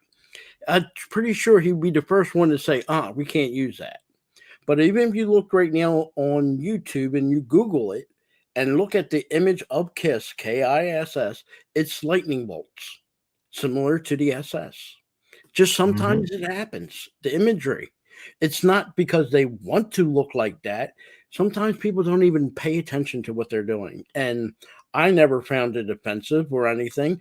I knew that KISS stood for KISS, and that was it. Just because I drew one lightning bolt doesn't mean I was trying to draw the symbols of the bad people, you know? I wasn't. I was just drawing a lightning bolt. So how would you tell somebody what image is bad and which is not when you don't even know? Like I said, if Mike is seeing me draw a lightning bolt, and he says, "Well, that looks like an SS symbol." Well, how else are you going to draw a lightning bolt? A lightning bolt is a lightning bolt. No way you can get around it. You know. Again, sorry for creeping off that far, but sorry. It's all right. I mean, it's something that you really have to think about nowadays. Yep. I mean, there's probably somebody out there that's going to say Smith and Wesson is a bad name to be used now because of the gun issues. And I'm not speaking one way or the other on it. I'm just saying, growing up and being a person how I am, I don't own a gun. I don't believe in guns, but I don't believe in stopping anybody from a gun. If that's what you want, I'll go for it. You want to blame thing, you have to blame people, not a gun. Can I blame alcohol when it comes to someone DUI? Do I say, oh, all cars have to come off the road, Mike? We can't have DUI. Taking the car away ain't going to solve the problem. No, You at have some to- point, the person who is getting into that vehicle intoxicated has to take responsibility. There you go. It's responsibility is the key. That's where it needs to start. Not on, if somebody wants to do evil and harm in China, they don't have access to guns. But if you look over there, they have school tax, and their school tax, knives and swords. Knives and swords. There's no background checks on knives here. There's no background checks on swords. And not to give anybody evil ideas, you want to do some mass crazy stuff, you can go to your local gasoline store, fill a couple of bottles, and make Molotov cocktails. There's no background check stopping you from buying gasoline. It's responsibility and noticing things with people and friends. My friend looks like he's going through some bad times. Something's wrong. Maybe I need to reach out and see if he's okay. A lot of this stuff happens, and I hate to say it, for the longest time, they had to stop the bullying. And I still think today, a lot of it comes to bullying. And people get pushed too hard, and they react. That's just my belief on that.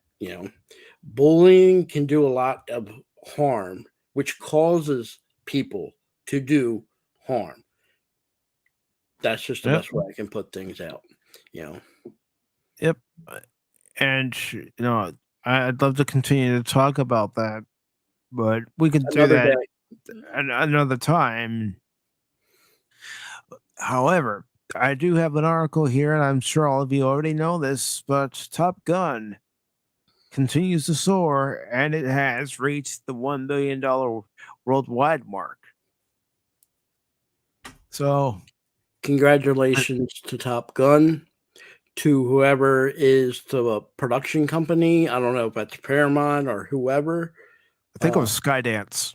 Skydance, give them the credit. This shows people you don't have to put politics, you don't have to put wokeness. You just make a movie and it's good. Let this be the example of how to make a good movie, as opposed to Buzz Lightyear, which I think if they didn't try to put the messaging in, might have been a great hit. Well, I think also people are just tired of Pixar movies. Let's just face it. I'm with you They're on not that. resonating with people like they used to. And I think our comic book superheroes is starting to get old too. Now, this is a perfect example of something not comic book, not a nothing against children movie. This is just a movie, a legit movie, which is nice to have. Just a legit movie, and it happens to be good. It happens to be good, and let's not forget, Danger Zone. I mean, I'm going to go ahead and play a little bit of it right here because why not?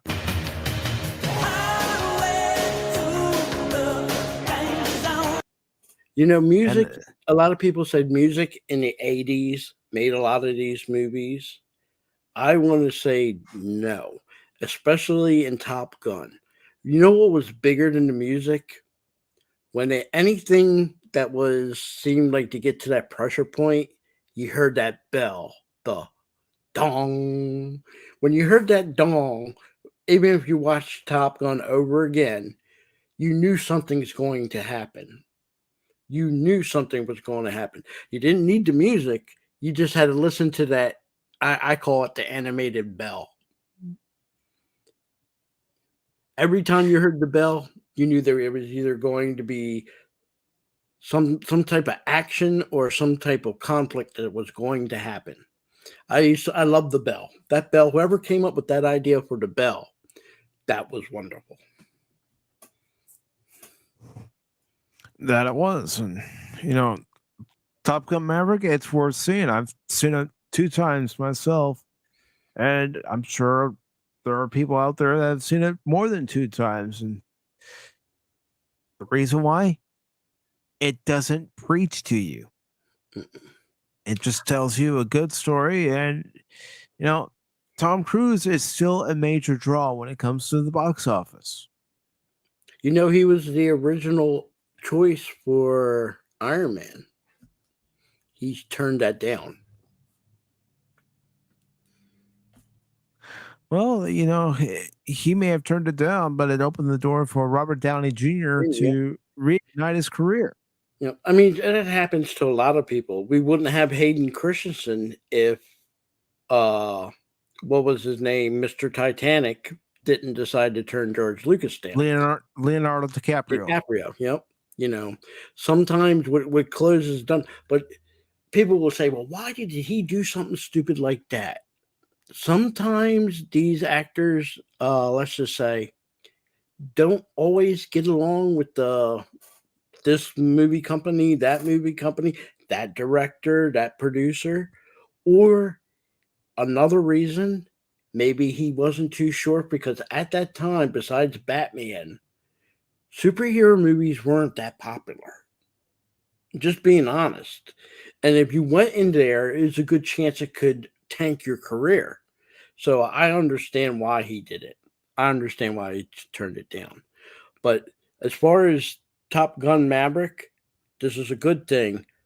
But I hope they don't get the idea they need to do another Top Gun. No. I hope they don't. I hope they just leave it at 2 movies and Agreed. Call it a day. Yep. Don't need a third spinoff. When you start doing that, then you start really watering down. Like I said, myself, I miss the days of 1 movie and done. I don't mind a second movie. In certain movies, you do know you need 3 movies. The Hobbit, the Lord of the Ring, the Star Wars trilogy. Them type of things. Okay, you need either a trilogy. But nowadays, they're like, okay, everything seems to need a trilogy or more than a trilogy. I'll be honest, I would love to see Johnny Depp back as Captain Sparrow and Pirates of the Caribbean, but we already got 6 of the movies already? Do we really need another one? No. They honestly should have just kept it at 3 and I agree. 3 would have been great. And even Kathy agrees when it comes to Top Gun, do not turn it into a franchise. No, it doesn't need to be turned into a franchise. Not everything needs to become a big budget franchise. So, going on with this article from Action News, it says, "Talk to me, Goose." Tom Cruise's Top Gun Maverick has officially joined the $1 billion club in less than 30 days and has become only the 2nd film since Batman. See where my mind's at? It's not at Spider-Man, it's at Batman.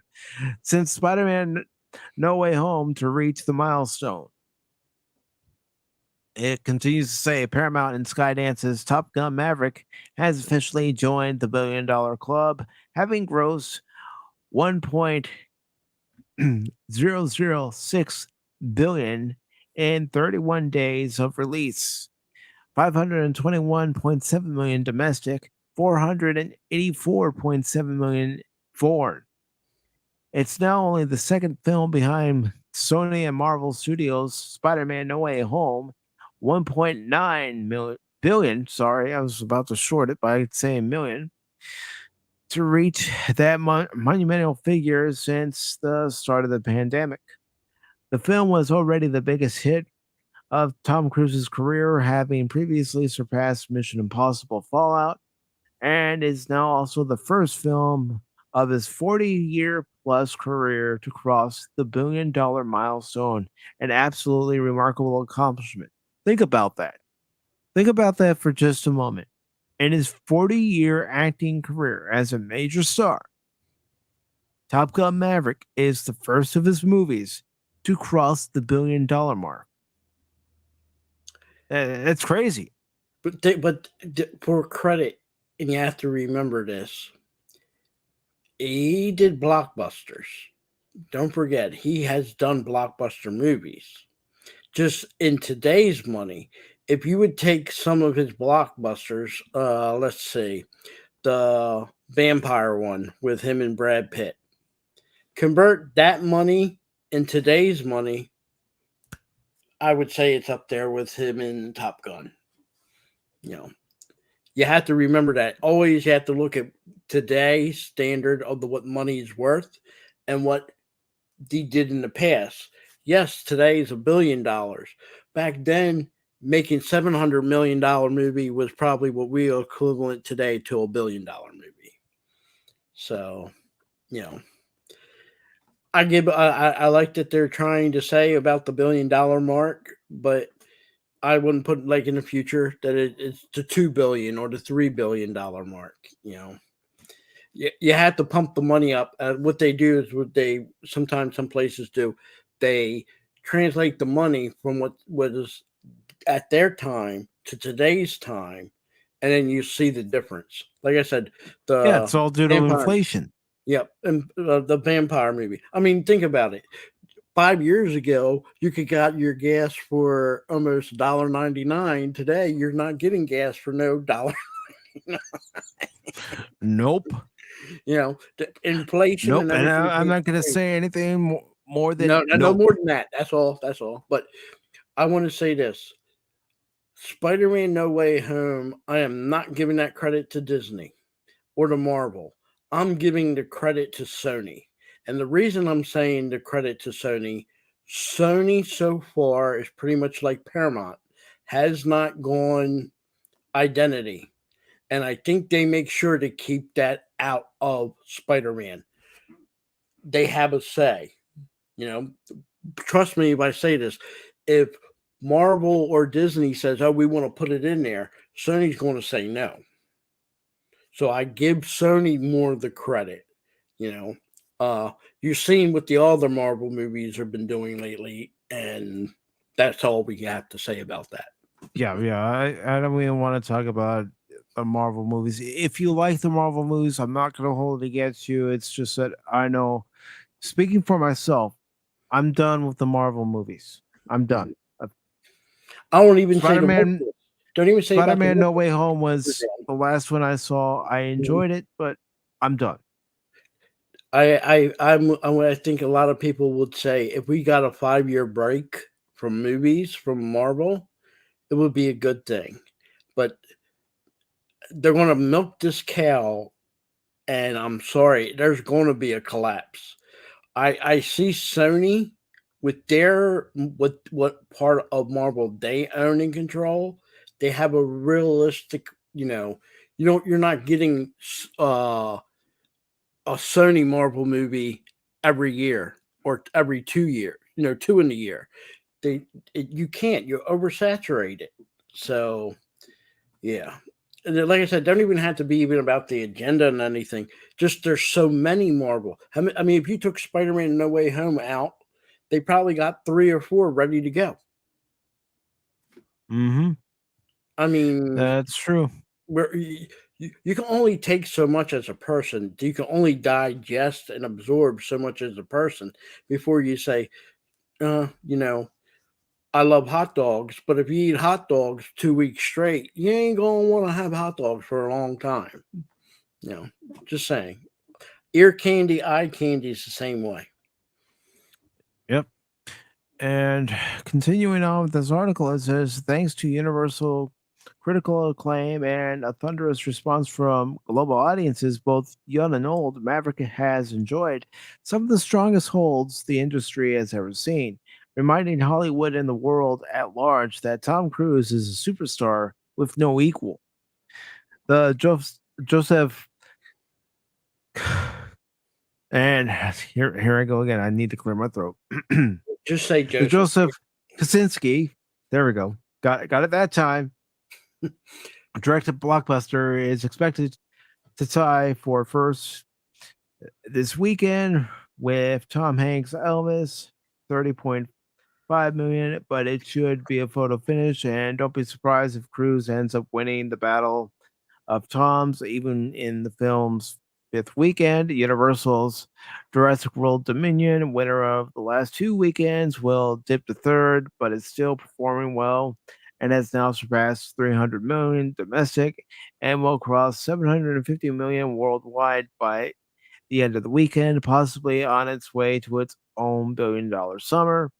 Fellow Universal title The Black Phone, their co-production with Blumhouse exceeded expectations and will open in fourth with 23 million, which is an exceptional start to its estimated 16.18 million production budget. While the box office competition is plenty good news for exhibitors, it has been a fruitful endeavor for Disney Pixar's Lightyear, which will drop to fifth. Excuse me. I'm No, sorry. I could feel that I'm not I laughing had at something you, in my Mike. throat, and I I'm not know. laughing. No, I'm not laughing at you. You're I'm laughing at Lightyear. You're laughing at Lightyear. I I know have exactly to. what you're laughing at.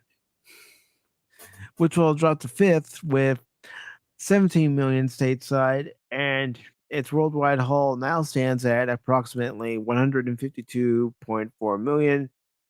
It will be one to keep an eye on, though, the rest of the summer, as it should manage to have some legs. But with Minions, The Rise of Gru right around the corner, bringing in family audiences, it might be easier said than done. So that was for this weekend's box office, folks, and I'm pleasantly Can I pleased. say one Fact thing, that, Mike? yeah, go ahead, Phil. Top Gun Maverick is in 1 billion, and I don't think this is being shown in China. And Nope. if it is being shown in China, then you're going to get Oh, the edited version of the jacket. oh no, they're not showing it in China. Okay. They And refuse if to they're show not, it because that's of the showing fact that the jacket has the Japanese and Taiwanese flags flat. on Yep. it. I'm glad that they reversed their because if you remember a couple of years ago, they were going to comply. But they said, and they reversed that, and thankfully they did. Look, sometimes politics, especially with countries, that's going to happen. They don't want to see the Japanese rising sun, which is their naval jack. That's always been their naval jack. And of course, they don't like each other, Taiwan and China, and that's practically a civil war there. So I understand it. But that was always Maverick's jacket. It should never have been an issue to change it because there was during the 80s, in 82, they had an Operation Archer, which was in the NATO. What you see on the Maverick jacket involved the United States, Japan, and Taiwan, and I believe the Philippines. And that was the Pacific version of Able Archer. And the purpose of each one is not necessarily to provoke a side, but is to perform maneuvers. That's all it was, perform maneuvers. And what the Navy normally did at that time, when you perform a maneuver and it was something like Able Archer, they issue a patch. They still do. Operation Desert Storm, Operation Desert Shield, you got a patch. Mm-hmm. It's just a patch. And it represents each nation. Every nation, even us, has a naval jack. I don't care who likes it or not. Our naval jack is the blue field with 50 stars. doesn't have the stripes. That's our naval jack. When they're out in sea, that's what they fly. Technically, they fly both the American flag and the naval jack, but normally nations have a naval jack. To particularly, what they do is they take a symbol of what they represent, our stars, and it's bigger. So when you're out in sea and someone's looking at your ship, they look for identification. Less so now, but more so because that identifies where you come from. So if you see the 50 stars, you know that's United States vessel. Mm-hmm. Same thing for the Japanese. The rising sun, yes, they used it in World War II, but guess what? That was their naval jack. Regardless of how you feel about it, that's their naval jack. Italy has a naval jack. They fought against us in World War II. They ain't changed it. It's their naval jack. That's all it is. It's for identification out on sea. Sometimes your American flag is smaller on a naval ship and it gets tore up. Normally, the one for the naval jack is made out of different material and a little bit stronger. So, but like I said, that was only for a maneuver, and for them to go through all that, yeah. Don't forget, China did the same thing with the remake of Red Dawn. They got mad. They wanted them to change the enemy from China to North Korea. Which was an impossible idea because North Korea's capability of coming across the Pacific to here, to the West Coast, nearly impossible. So, sometimes you got to let a movie be a movie. I mean, you never heard the Russians complain about the original Red Dawn. No. So, I mean, I don't recall hearing the Russians complain about any of our movies back in the 80s because guess what? We didn't have the internet. No. The thing is, you got to let sometimes believe me, every nation has movies that spark nationalism, and there's nothing against it, anybody using it, but to tell somebody else, you can't have that, we find that offensive. Well, okay, they can turn around and say the same thing to you. Oh, but that's our history. Well, that's their history. Leave it alone. If you don't like getting Maverick's jacket, don't look at it. I believe the scene, even with him, even in the original movie, with the jacket on, is maybe not even 5 minutes, maybe 2, 3. Don't look at it. It doesn't have very much screen time. Mm-mm. So sometimes, like I said, China sometimes goes a little bit overboard, and sometimes our own movie companies go a little bit overboard. Yeah. I mean, if you see some of the stuff they get to do for approval to get into other countries' movie theaters, yeah. What they are willing to show us and what they're willing to show another country because of their rules and regulations, and God bless them for it, they're allowed to, that's their country.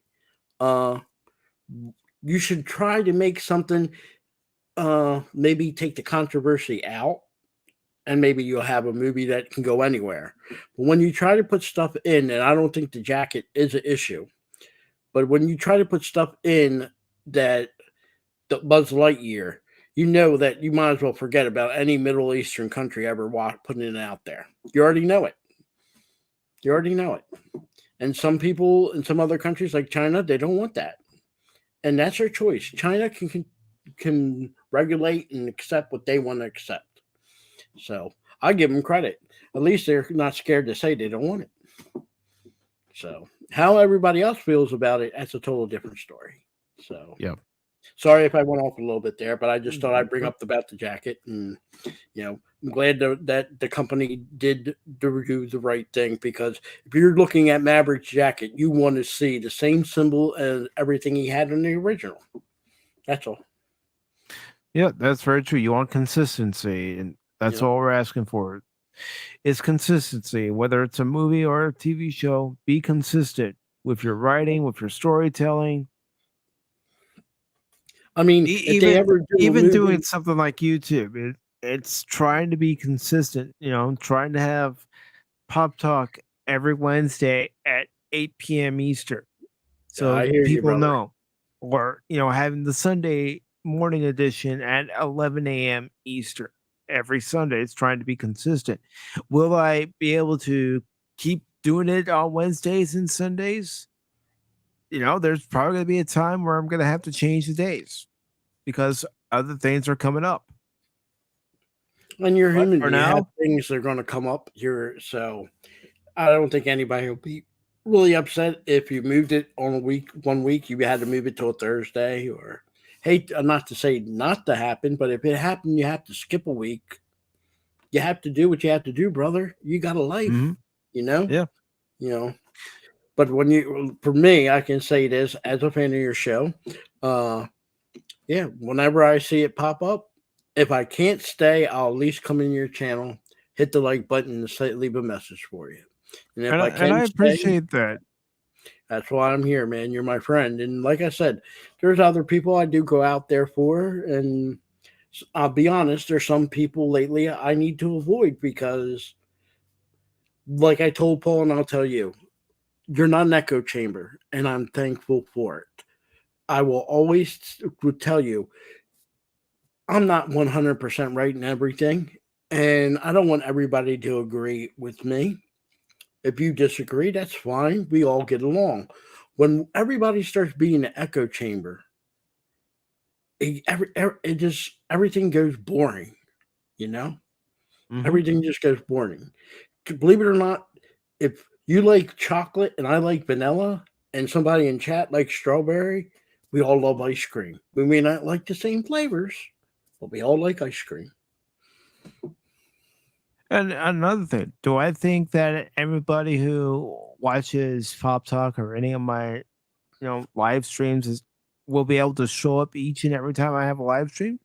No, because they have a life outside of this too. They have their own life they have to carry on with. If they're able to catch it, good. If they're not able to catch it, no worries. There's always a No, replays, my brother. There's yeah. always a replay. The only I mean, person I hold to a higher standard is Wumpa.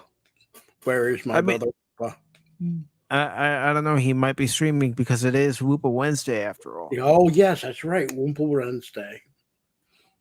And hello to Lord Crit. How you doing, Crit? Yes, and he's right about that. Top Gun is the best movie of the year. And hello to George Lucas. Yep. I will say this, since it's the 4th of July weekend, which it might have been timed this way or not, do not be surprised. Normally over the 4th of July weekend, there's a lot of people that do want to go to the movies. Top Gun could probably pop another 300 at least million maybe this weekend. I would not be surprised. I would not be surprised. Well, it reminds me of a Screen Rant article I had seen, but I chose not to talk about it. But they were saying that Top Gun Maverick was problematic because it was patriotic. What's wrong with being a patriot? Huh? Tell me. Tell me There's exactly what nothing. is wrong with being a patriot. Look, we all have our loyalties. Sports teams, I'm an A's fan, you're a Cubs fan. We're loyal. Our teams are basement dwellers right now. Yet, I will tell you, I will bleed green, yellow, and white. And I'm sure you will bleed Cubs colors. Yeah. Loyalty Blue is and what red. it is. Loyalty. As a kid, my parents taught me my first loyalty is to my God. Okay, and I'm not mean to press it on anybody else. That's my loyalty. First, my God. Second is my family. Third is my country. Now, I happen to have 2 countries. I was born here in the United States.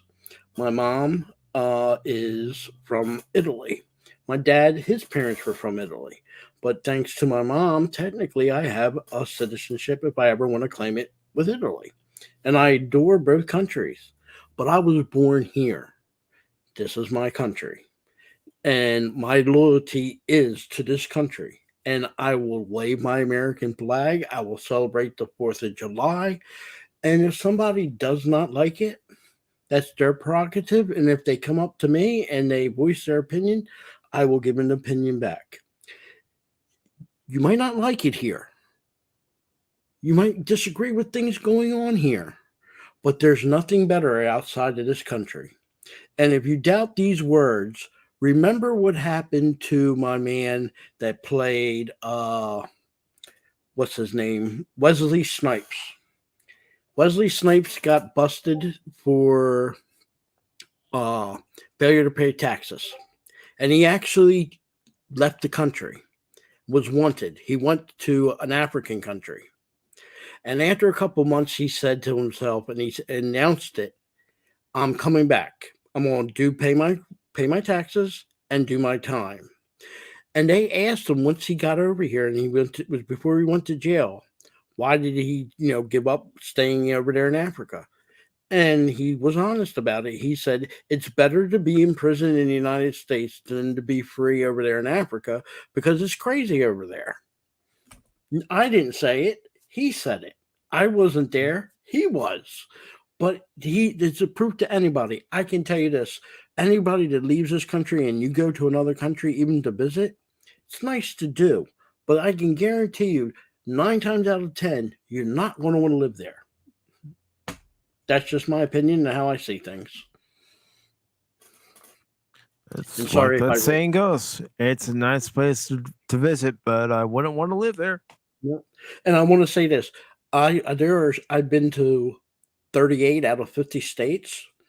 There are some states, yes, I will not like to go back to. There are some states that are just as crazy as another country. So, but I love every state as an Americans, as we all are. But yeah, I'm thankful for the state I live in. So, nothing wrong with that. No, but there's never nothing wrong being patriotic. Nothing would be pride in your country. You know what? Everybody's pride in their country when they watch the World Cup. Used to be the Olympics until it got political. Yeah. Hey, baseball used to have the real, what do they call the World Series? Used to have it. Our world champion sometimes they stopped it in the 90s. Our World Series champion played Japanese world champion. They used to have the Major League All-Stars go over to Japan and play against the Japanese All-Stars in the Tokyo Dome. They used to broadcast it on ESPN. Yep. When ESPN used to actually do sports. Yep. So moving on to our next story, but I'm going to play a clip first.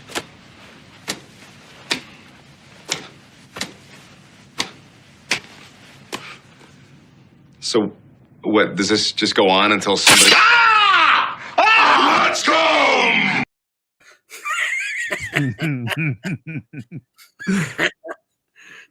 The Orville is getting its own novella by Seth MacFarlane. This article was posted on comicbook.com on Monday, and it says the first ever... excuse me, sorry, folks. The first ever The Orville story told in prose is on the way from the series creator and star himself, Seth MacFarlane. Disney Books today announced that it will publish The Orville Sympathy for the Devil, a digital novella by MacFarlane adapting a script intended for an episode of The Orville New Horizons that never went into production due to the coup. It goes on to say the episode would have come after the 8th episode. Okay, so it's nice to know if I decide to read this book where it's supposed to take place. And if any of us decide to read this book where it takes place, granted it's a digital book, but nonetheless, we know where it takes place in the New Horizons timeline of the new season of The Orville. While The Orville has already made its way into comics, this is the first time it's appeared in pure prose. MacFarlane describes it as something of an outlier compared to the rest of New Horizons, taking a more experimental approach to its story. Goes on to say, due to COVID shutdowns, we had to scrap one episode of The Orville New Horizons, MacFarlane tweeted to announce the novella. It was an outlier, a conceptually experimental story. Rather than let it vanish, I decided to adapt it as a novella. And it goes on to say the novel releases on July 19th with a cover by acclaimed artist Bill Sienkiewicz. I don't know. If anyone's ever been to Pop Talk before, you know I tend to butcher names, and Phil will even tell you the Japanese are after me because Oh, they're every after time him. He's number I one target butcher for a name, butchering their language. I butcher a name when I'm reading about an anime, and but anyways, it's also saying it's going to be an audiobook narrated by Babylon 5 star and the Orville guest star Bruce Brocksteiner. I'm just tripping over my words this evening, more than usual. Here's the synopsis: an original novella set in season 3 of The Orville, straight from the pen of Seth MacFarlane, creator of the beloved sci fi TV show. When Captain Ed Mercer and the crew of the USS Orville come face to face with one of humanity's most vile ideologies, they must solve the moral conundrum of who to hold accountable for evil deeds, real and imagined. Occurring just after episode 308, this is the Orville like you've never seen it before. It says comicbook.com spoke to McFarlane ahead of the Orville's first season on its new home, the streamer Hulu. He explained what the move meant for the Orville storytelling. From a storytelling standpoint, it's much better for me because the biggest issue I have with particularly the prevalence of streaming programming, there are some talented writers working on network dramas, but the problem is that you have to cut everything down to exactly 43 minutes, he explained. That's not how storytelling works. It doesn't. Not every story wants to be the same length. And if you have a scene that's playing really great, that's emotional, and you take your time with it, and it really makes the audience feel something, you may have to cut something down that really should not be cut down. Now there is a discipline. At the same time, on the other side of things, you don't want to indulge yourself to the point at which you're boring your audience. But for a show like this to be able to be cinematic and to take the time to set the mood is something you just can't do on a network because you've just, yeah. See, like I said, I'm tripping my words tonight, and I do apologize because you're just so constrained by that time limit. And that to me, more than anything else, was the most satisfying thing about the move.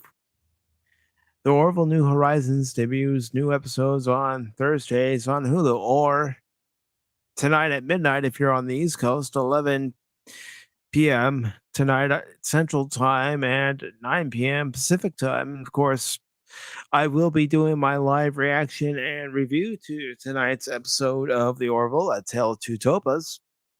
So if you want to watch along with me, you're more than welcome to. Or if you want to join me over on Nerporeal Lifeforms channel after the episode airs, follow me over there. But this is something I would pick up and read. I know I said this before, but this I have to point out as an example. The Orville, in all name and purposes, when I say this, was supposed to be Star Trek. It could have saved Star Trek. And the people over there running Star Trek turned this down. All credit to Seth MacFarlane. Even after they turned him down, he didn't stop. Well, okay, I'll just flop on the name The Orville. I hate to say this. To me, that's Star Trek. This is Star Trek. What they have going now over there as they're putting the title Star Trek isn't Star Trek. Isn't Star Trek. And they have to be banging their heads over there because look at the success the show has had. Look at the success. Compare it to what they're doing over there. This is light years ahead. I give all the credit. And I still don't know how some of them people that are running Star Trek right now survive not getting, or at least get hammered for making this poor decision and refusing Seth MacFarlane's at doing Star Trek. Everything about it is Star Trek, from the uniforms to the ships. Maybe you did some changes here and there, yes, but that is Star Trek. To me, when someone says, I want to watch some Star Trek, I want to see something new from Star Trek, Orville. Whatever that is with Snoke on his show, that's not Star Trek. That's not Star Trek. Mm-hmm. Well, Phil, you just mentioned your Picard is Snoke. I'm just gonna play a soundbite real quick.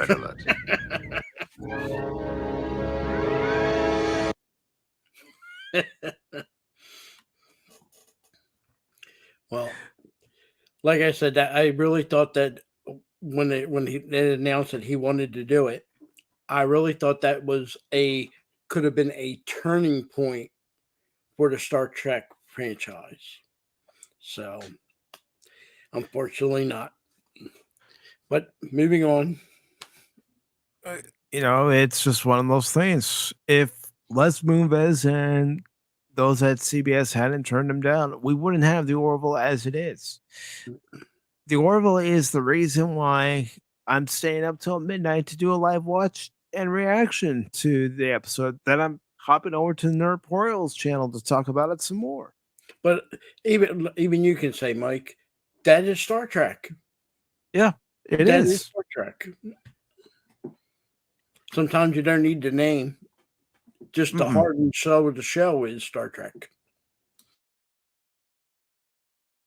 So, one of our final articles here, I have one more after this one, and then we'll be done. I know I said I was going till 10, but I'm giving us some leeway here. This article from Deadline was posted on Monday. It's by Valerie Complex, and it says Christian Bale is open to reprising his role as Batman only if director Christopher Nolan is involved. Christian Bale wouldn't mind taking on the role of Batman again. The actor told Screen Rant that he would slip in. See, I'm screwing up the words tonight. I do apologize. He would slip on the Batsuit again, but on one condition. Christopher Nolan returns as director. Bale starred in Nolan's Dark Knight trilogy from 2005 to 2012 and played the superhero in Batman Begins, The Dark Knight, and The Dark Knight Rises. And there's a quote here where he says, "In my mind, it would be something if Chris Nolan ever said to himself, you know what? I've got another story to tell. And if he wished to tell that story with me, I'd be in." However, the actor also mentioned that he and Nolan spoke about the trajectory of the Batman films before filming even started. The plan had always been to create a certain amount of movies in the universe. We said, hey, look, let's make 3 films if we're lucky enough to get to do that, and then let's walk away. Let's not linger too long. And that's what a lot of movies tend to do. They linger too long. They overstay their welcome. That was a great outlook. 3 movies, done. Mm-hmm. Bale is set to play Gore, the God Butcher, in Thor: Love and Thunder, the 4th installment of the Thor franchise that is being directed by Taika Waititi. Chris Hemsworth as for Thor, Natalie Portman, she's back, of course. She said that she would never do one again, and then her kids say, we want to see you in a superhero movie. Yep. Of course, Tessa Thompson return. So Belle currently stars in the 4th installment of the Marvel Cinematic Universe's Thor franchise, Thor: Love and Thunder, which follows 2017's well-received Thor: Ragnarok. Yeah, but this is just me. It was good at the time, but watching it again, it's like, okay, yeah. I'm sorry, but some of these movies don't hold up. It was really watered down, the last Thor movie. And I thought individually as a Thor movie, that should have stopped. Kind of like how they did Iron Man. Stop. Okay. I hate to say this, but I will use the Star Wars thing. Obi-Wan should never happen. It was good. You got for the prequel people, you got your episode 1, you got your episode 2, you got your episode 3, you got your Clone Wars, you got your Rebels. Should have been done. No more going back there, because every time you keep dragging it, you never say goodbye. And when you never say goodbye, it keeps going on and on and on. If you want that, there's a good series called The Wheel Before Time. The guy wrote about 9 books and then he died, and then his son took over and wrote 7 more. It never came to an end. I'm not saying they weren't good books, but it never come to an end. At some point, you have to say goodbye to the story. Yeah, well, it's just like Star Trek. Yep. You know, setting Discovery and Strange New Worlds in the 23rd century, when Star Trek should have been moving forward at the time. We already had a prequel in Enterprise. Yep. And this is something I strongly believe in.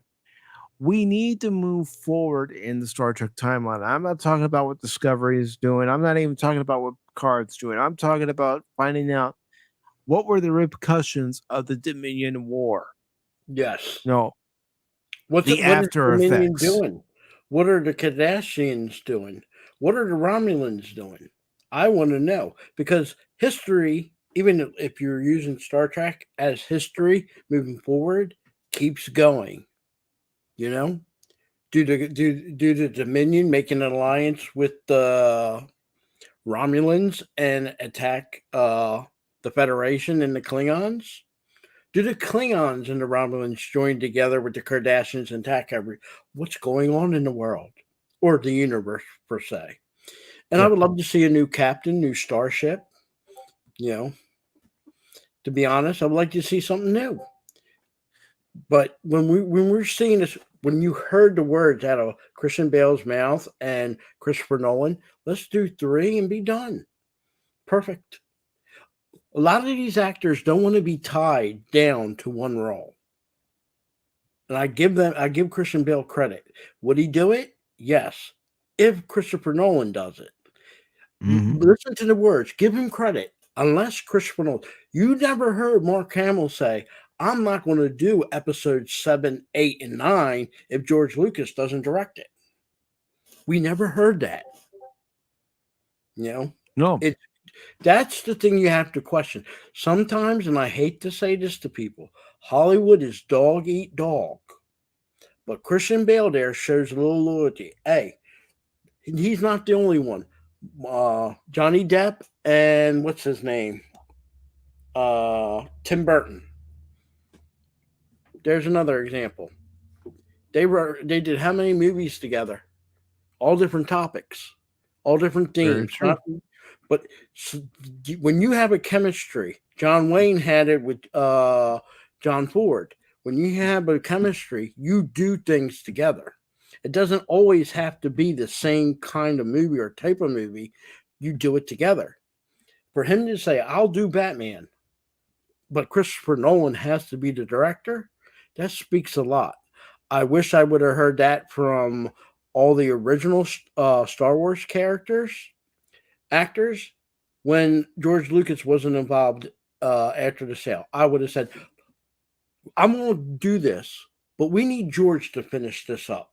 Let's at least have George finish this trilogy up. It's his baby. Let's let him finish.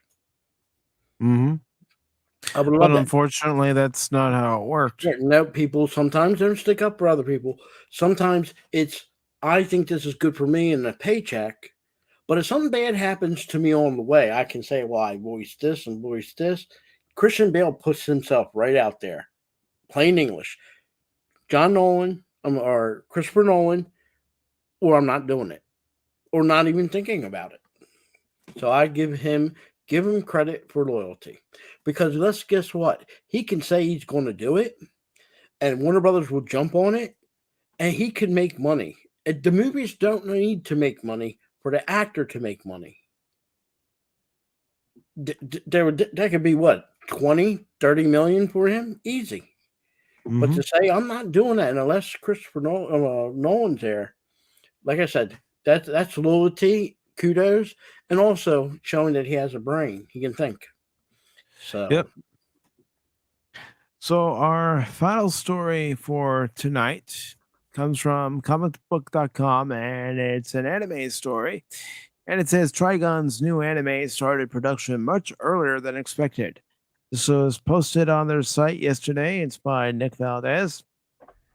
It says it turns out the new Trigun rebooted anime series has been in the process for much longer than fans might have guessed, as it gets ready for its big debut next year. It was surprisingly announced that Yasuhiro. I'm trying. Come on, Phil. I give it I to can't you. believe The this. the Japanese are not going to forgive you. Yasuhiro Naito's original manga series will be getting a second chance at it anime life with a new series produced by Studio Orange, the highly CGI animation studio behind recent projects such as Beastars, Godzilla, Singular Point, Land of the Lazarus, and more. Now the series is getting ready to take one of the most notable classic action manga franchises of all time. I hear you snickering back there, Phil Kraken. At least I got an anime guy in the crowd who understands the struggle of pronouncing the Japanese names. Thank you. I was laughing about it, but I was also Thank laughing you. because my buddy, my friend, my alliance, and my pal, Woompa, and he touched the heartstring there. Justice for Star Trek 5. Thank you, brother Woompa. Thank you. Well, yeah, you're praising Whoopa. I'm going to praise Brandon, the anime guy, because he knows the struggle You when know it that, comes you to know that. pronouncing Woompa, the Japanese names. Woompa, you sent him that video of the Imperial March with the Pikachus. I'm tired of him. Send in the Pikachus. How would you like a whole army of Pikachus marching down to come after you, Mike? I don't care, because you know what, I don't care. Send him. I don't care, because you know what? To be the man, you gotta beat the man, and I'm saying, woo, right here, I'm the man. Well, Pikachus aren't men, but I will tell you this: they're going to march on Wrigley Field, and they're going to rip out that ivy, and that ivy is going to be gone. Send them, Pikachu. Send them.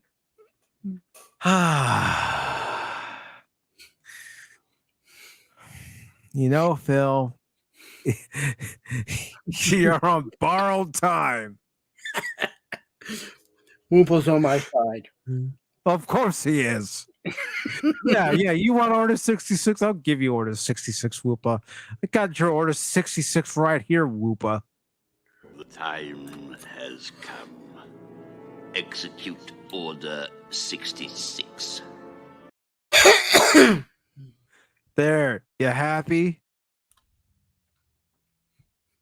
Are you a man or are you Whoopa? You're the Whoopa, not me. So, anyways, this article goes on to say, although Trigun had both a successful anime series adaptation and feature film release back in the 1990s, the series is getting a new anime reboot of sorts with Trigun Stampede. There's been very little concrete information revealed about this new series yet, outside of the fact it will be animated by Studio Orange and scheduled for release sometime this year. But according to a tweet in response to the announcement from producer Ki Yotaka Waki, yeah, quiet, Phil, quiet, you. Damn heckler on the panel. Just say I would accept the heckling from the chat, but heckling on the panel. I'm here to help you. Just say right. Just say K Waki. Don't even say his full name. Just initial K. Waki. You know, maybe Brandon and I should do a stream together sometime about the struggle of pronouncing certain names. How would you I like admit that? it's hard with Japanese. I'm giving it to you, but it is more funnier. Just say Yeah, Mr. Waki. it's more funnier to hear me struggle Yeah, than to actually do it yourself. I see. Mr. Waki. How you doing? See, I can skip his first name, which is almost impossible to pronounce. Mr. Waki. So it says the series has been in the planning since 2017. Yeah, thank you, Kathy. See, someone else is on my side. Give me a She's from break. Connecticut. What can I say? What does that have to do with it? She's oppressed by the people in New York and Massachusetts. Do you know what she has to suffer for being in Connecticut next to them two states? You know, I have sympathy, even though she's a New Englander Yankee. I sympathize. She's a Skywalker. She knows how to handle herself. Oh. You must do everything in your power to keep the New Yorkers and the Massachusetts people in their state, Kathy. Don't let them escape. Stay in guard. Yeah, sure. Anyways, the article says, noting his excitement for Trigun Stampede's announcement, Waki revealed that the first meetings about the series took place all the way back in 2017. That was a whole 5 years ago. Great Scott. As the studio has been working for quite some time to even get to this point, that certainly paints this upcoming new take on the franchise in a new light, and thankfully, it won't be too much longer until we get to find out more about its production, as the series will be heading Studio Orange's panel at the upcoming Anime Expo convention later this weekend. Taking place on Saturday, July 2nd at 8 p.m. Pacific time at the JW Marriott Hotel in Los Angeles. During the convention, the panel for Trigun Stampede will not only have Waki in attendance representing Studio Orange alongside fellow producer Watanabe. And I'm sorry, I'm not going to try to pronounce his first name because I'll probably butcher it. You've already heard me butcher enough names tonight. You don't need to hear any more. But original series creator Yasuhiro Naito, designer Koji Tajima, and Toho producer Katsushiro Taki. And again, yeah, I know. I didn't pronounce one name, but then I did the other ones. I'm still trying to give it the old college try. Come on. Cut me a break. Throw me a freaking bone here.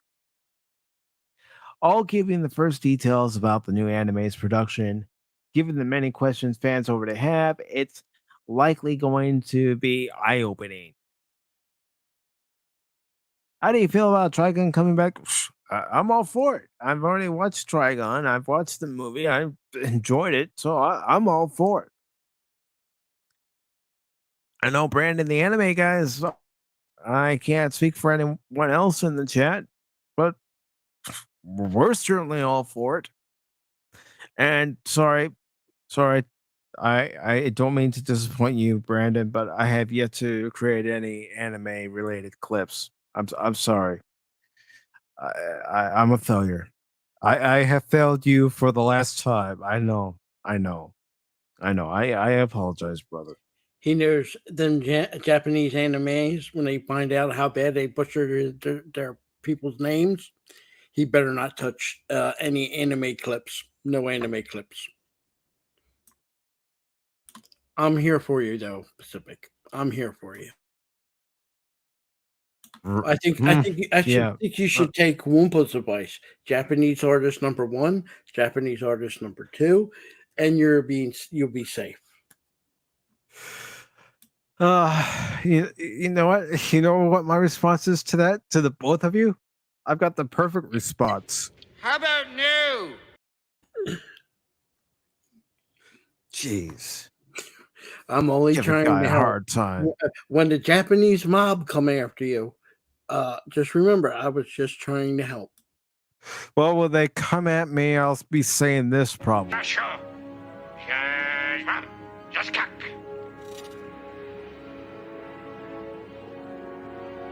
He said, "Today is a good day to die."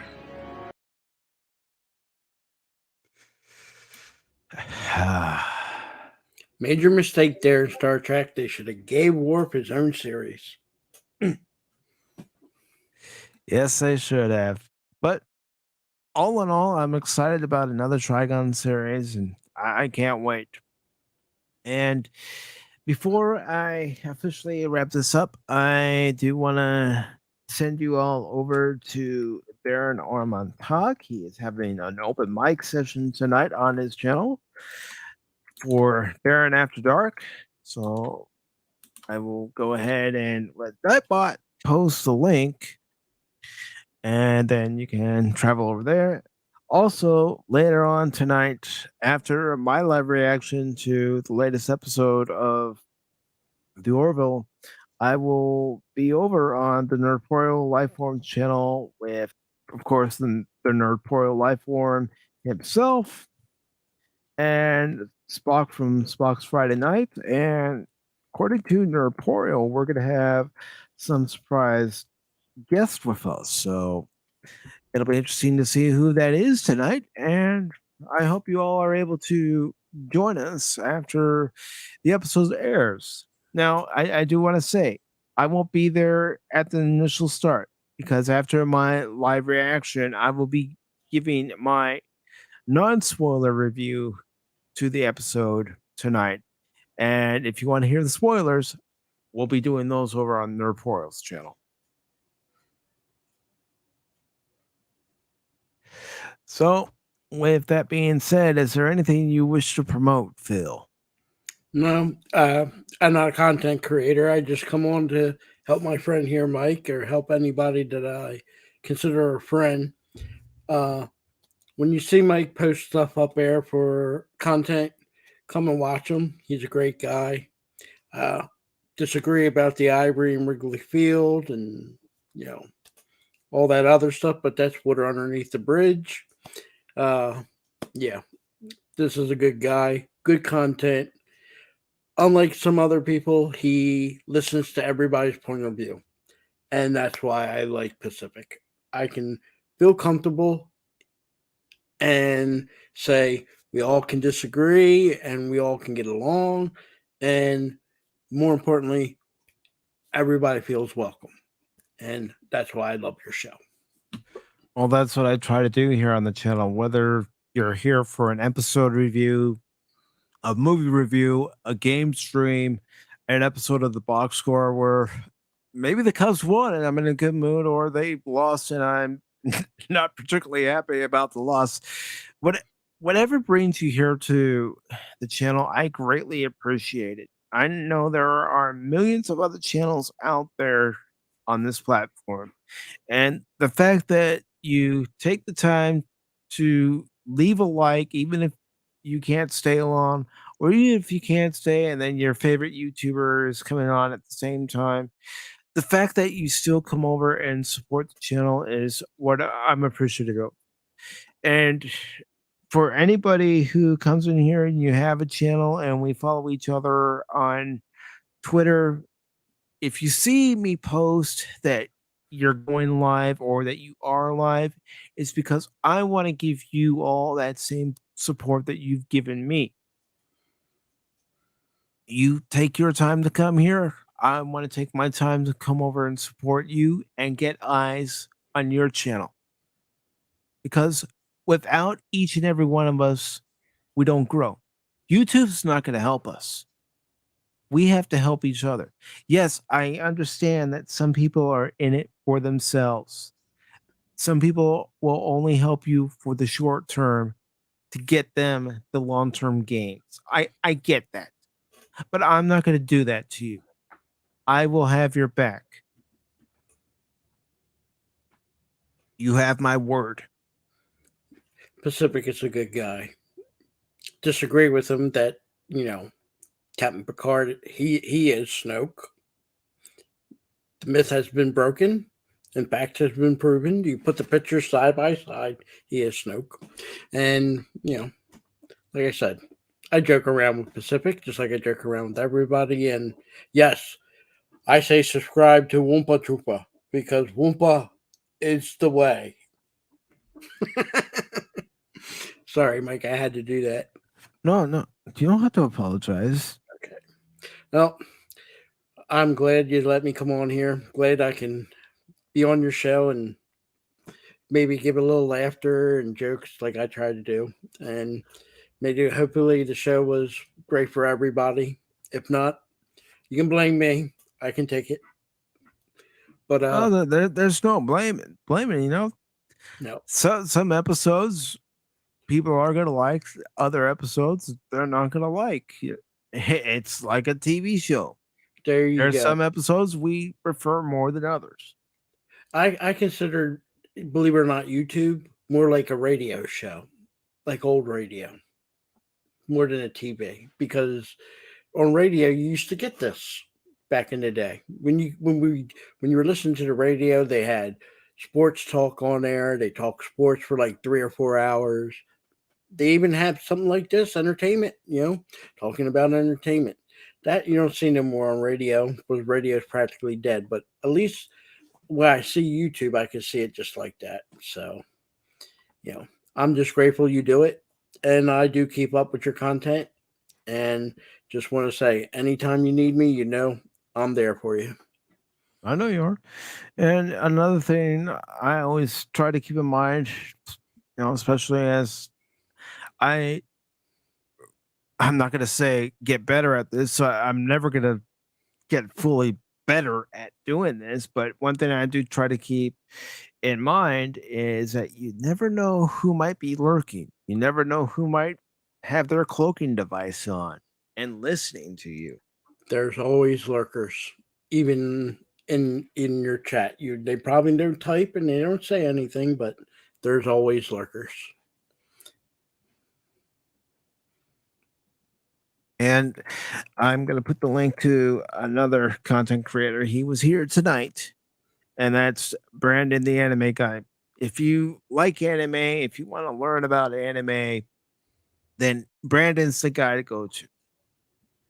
Between him and his guest, he's the guy to go to. And Brandon, I hope you're still here because I wanted to talk to you about an idea I have for next month's, meaning August, special Saturday edition of Pop Talk. And hopefully you're still here. And anyone who might be interested in this is listening right now before we wrap this up. But as far as the August Saturday special edition of Pop Talk is concerned, I was thinking about making it anime focused. Now, I honestly don't have much to bring to the table. But for this stream, I want to have people on the stream who are well versed in anime. And I want to be able to sit back, listen, and learn along with the chat about anime, what they love about it, what they don't love about it, what they would change, what they wouldn't change, what they would bring back, things of that nature. So, Brandon, if you're still here, DM me. Let me know what you think of that idea. I don't mean to step on your toes either as far as your Saturday afternoon show, but I was thinking, like I said, for the August Saturday edition of Pop Talk, which only happens once a month, having it being anime themed and learning from everybody. Because I'm also here to learn. I'm not just here to run my mouth the whole time. I'm here to learn. And with that being said, I want to thank each and every one of you for being here this evening. Phil, thank you for joining me this evening. Anytime. I want to thank Kathy Skywalker for stopping by. Thank you very much. Whoopa Troopa, thank you for stopping by. Anonymous, thank you for stopping by, See, brother. he was lurking. I knew he was out there. Oh, that's why I try to, be mindful of that. You never know. You never never know know. who might. Animas is one of those. He's there and he's lurking, and you never know when he strikes. He's like Jaws, the original Jaws. And of course, Brandon, the anime guy, thank you, brother. Really appreciate it. And let me not forget, on Saturday, July 16th at 8 p.m. Eastern, I'm going to have a special edition of Pop Talk based all around video games. So that's going to be a lot of fun. Skyrim.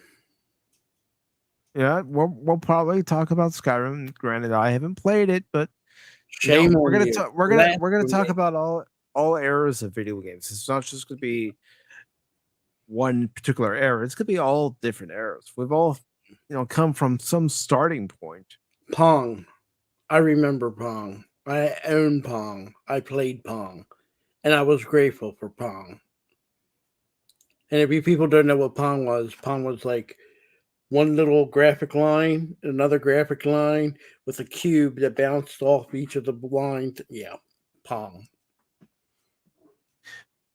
Yes, and I am currently working on the intro video for that. I'm still trying to look for a few things out of my own collection, making screenshots or recording video to see what I can use. But I've got something I'm putting together. I want to thank Pops for stopping by. Of course, it's always nice to see George Lucas. Of course, it's always nice to see everybody who stops by. And Crit, it's always great to see you, brother. Rough Girl, thank you for stopping by. Really appreciate it. It's good to see you back. DJ Ronnie G, I will see you later on tonight on Nerdporial's channel. Let's see. We also had the aforementioned Nerdporial Lifeform. We had Matt from Channel 66. Always nice to see you. And the Padawannabe. Let's see who else. I don't want to leave anyone behind. GMC, Games, Movies, and Comics R Us. If you missed his stream earlier, he was playing the original NES Top Gun. Mentioned Gap Stargate. We also had Steven Ransom. Thank you for coming by. Really appreciate it. We had Captain Fandom Nerd stop by. Thank you very much, brother. And let's see. Is there anyone else? I don't want to forget about anyone else. That looks like it's it for all the comments.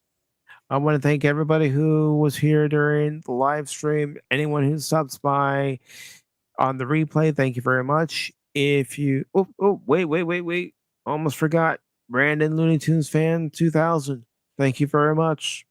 If you haven't subscribed to Brandon Looney Tunes 2000, well, subscribe to him. He's a big Looney Tunes fan. He does different videos on Looney Tunes, VHS tapes, DVDs, walkthroughs to the menus. Great content creator. And of course, the troublemaker himself, Phil McCracken. Thank you. I feel the love. I only mean that in good fun. Always. But thank you all for stopping by this evening. Really appreciate it. If you liked what you saw here, give it a thumbs up. If you didn't like what you saw here, give it a thumbs down.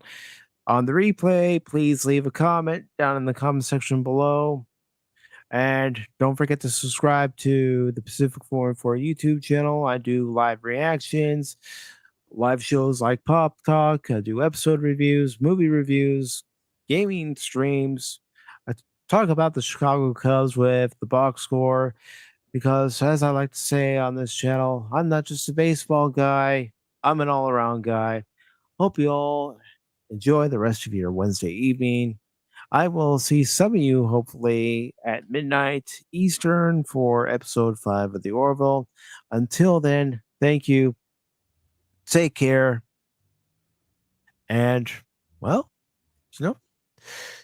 there there is something I wanted to talk about real quick, and it is something that might happen tomorrow night on the channel. It might not. I still have to get with somebody to confirm that it's going to happen. But there might be a game stream of Shredder's Revenge tomorrow night where there's going to be 6 of us playing. But I just have to confirm a few things. If there's not that stream, then I will probably do part 14 of Final Fantasy VII Remake. So, with that final thought out of the way, thank you all once again for tuning in. Really appreciate it. Hope you all have a great night, and I hope to see you all later. Take Night, care. everybody.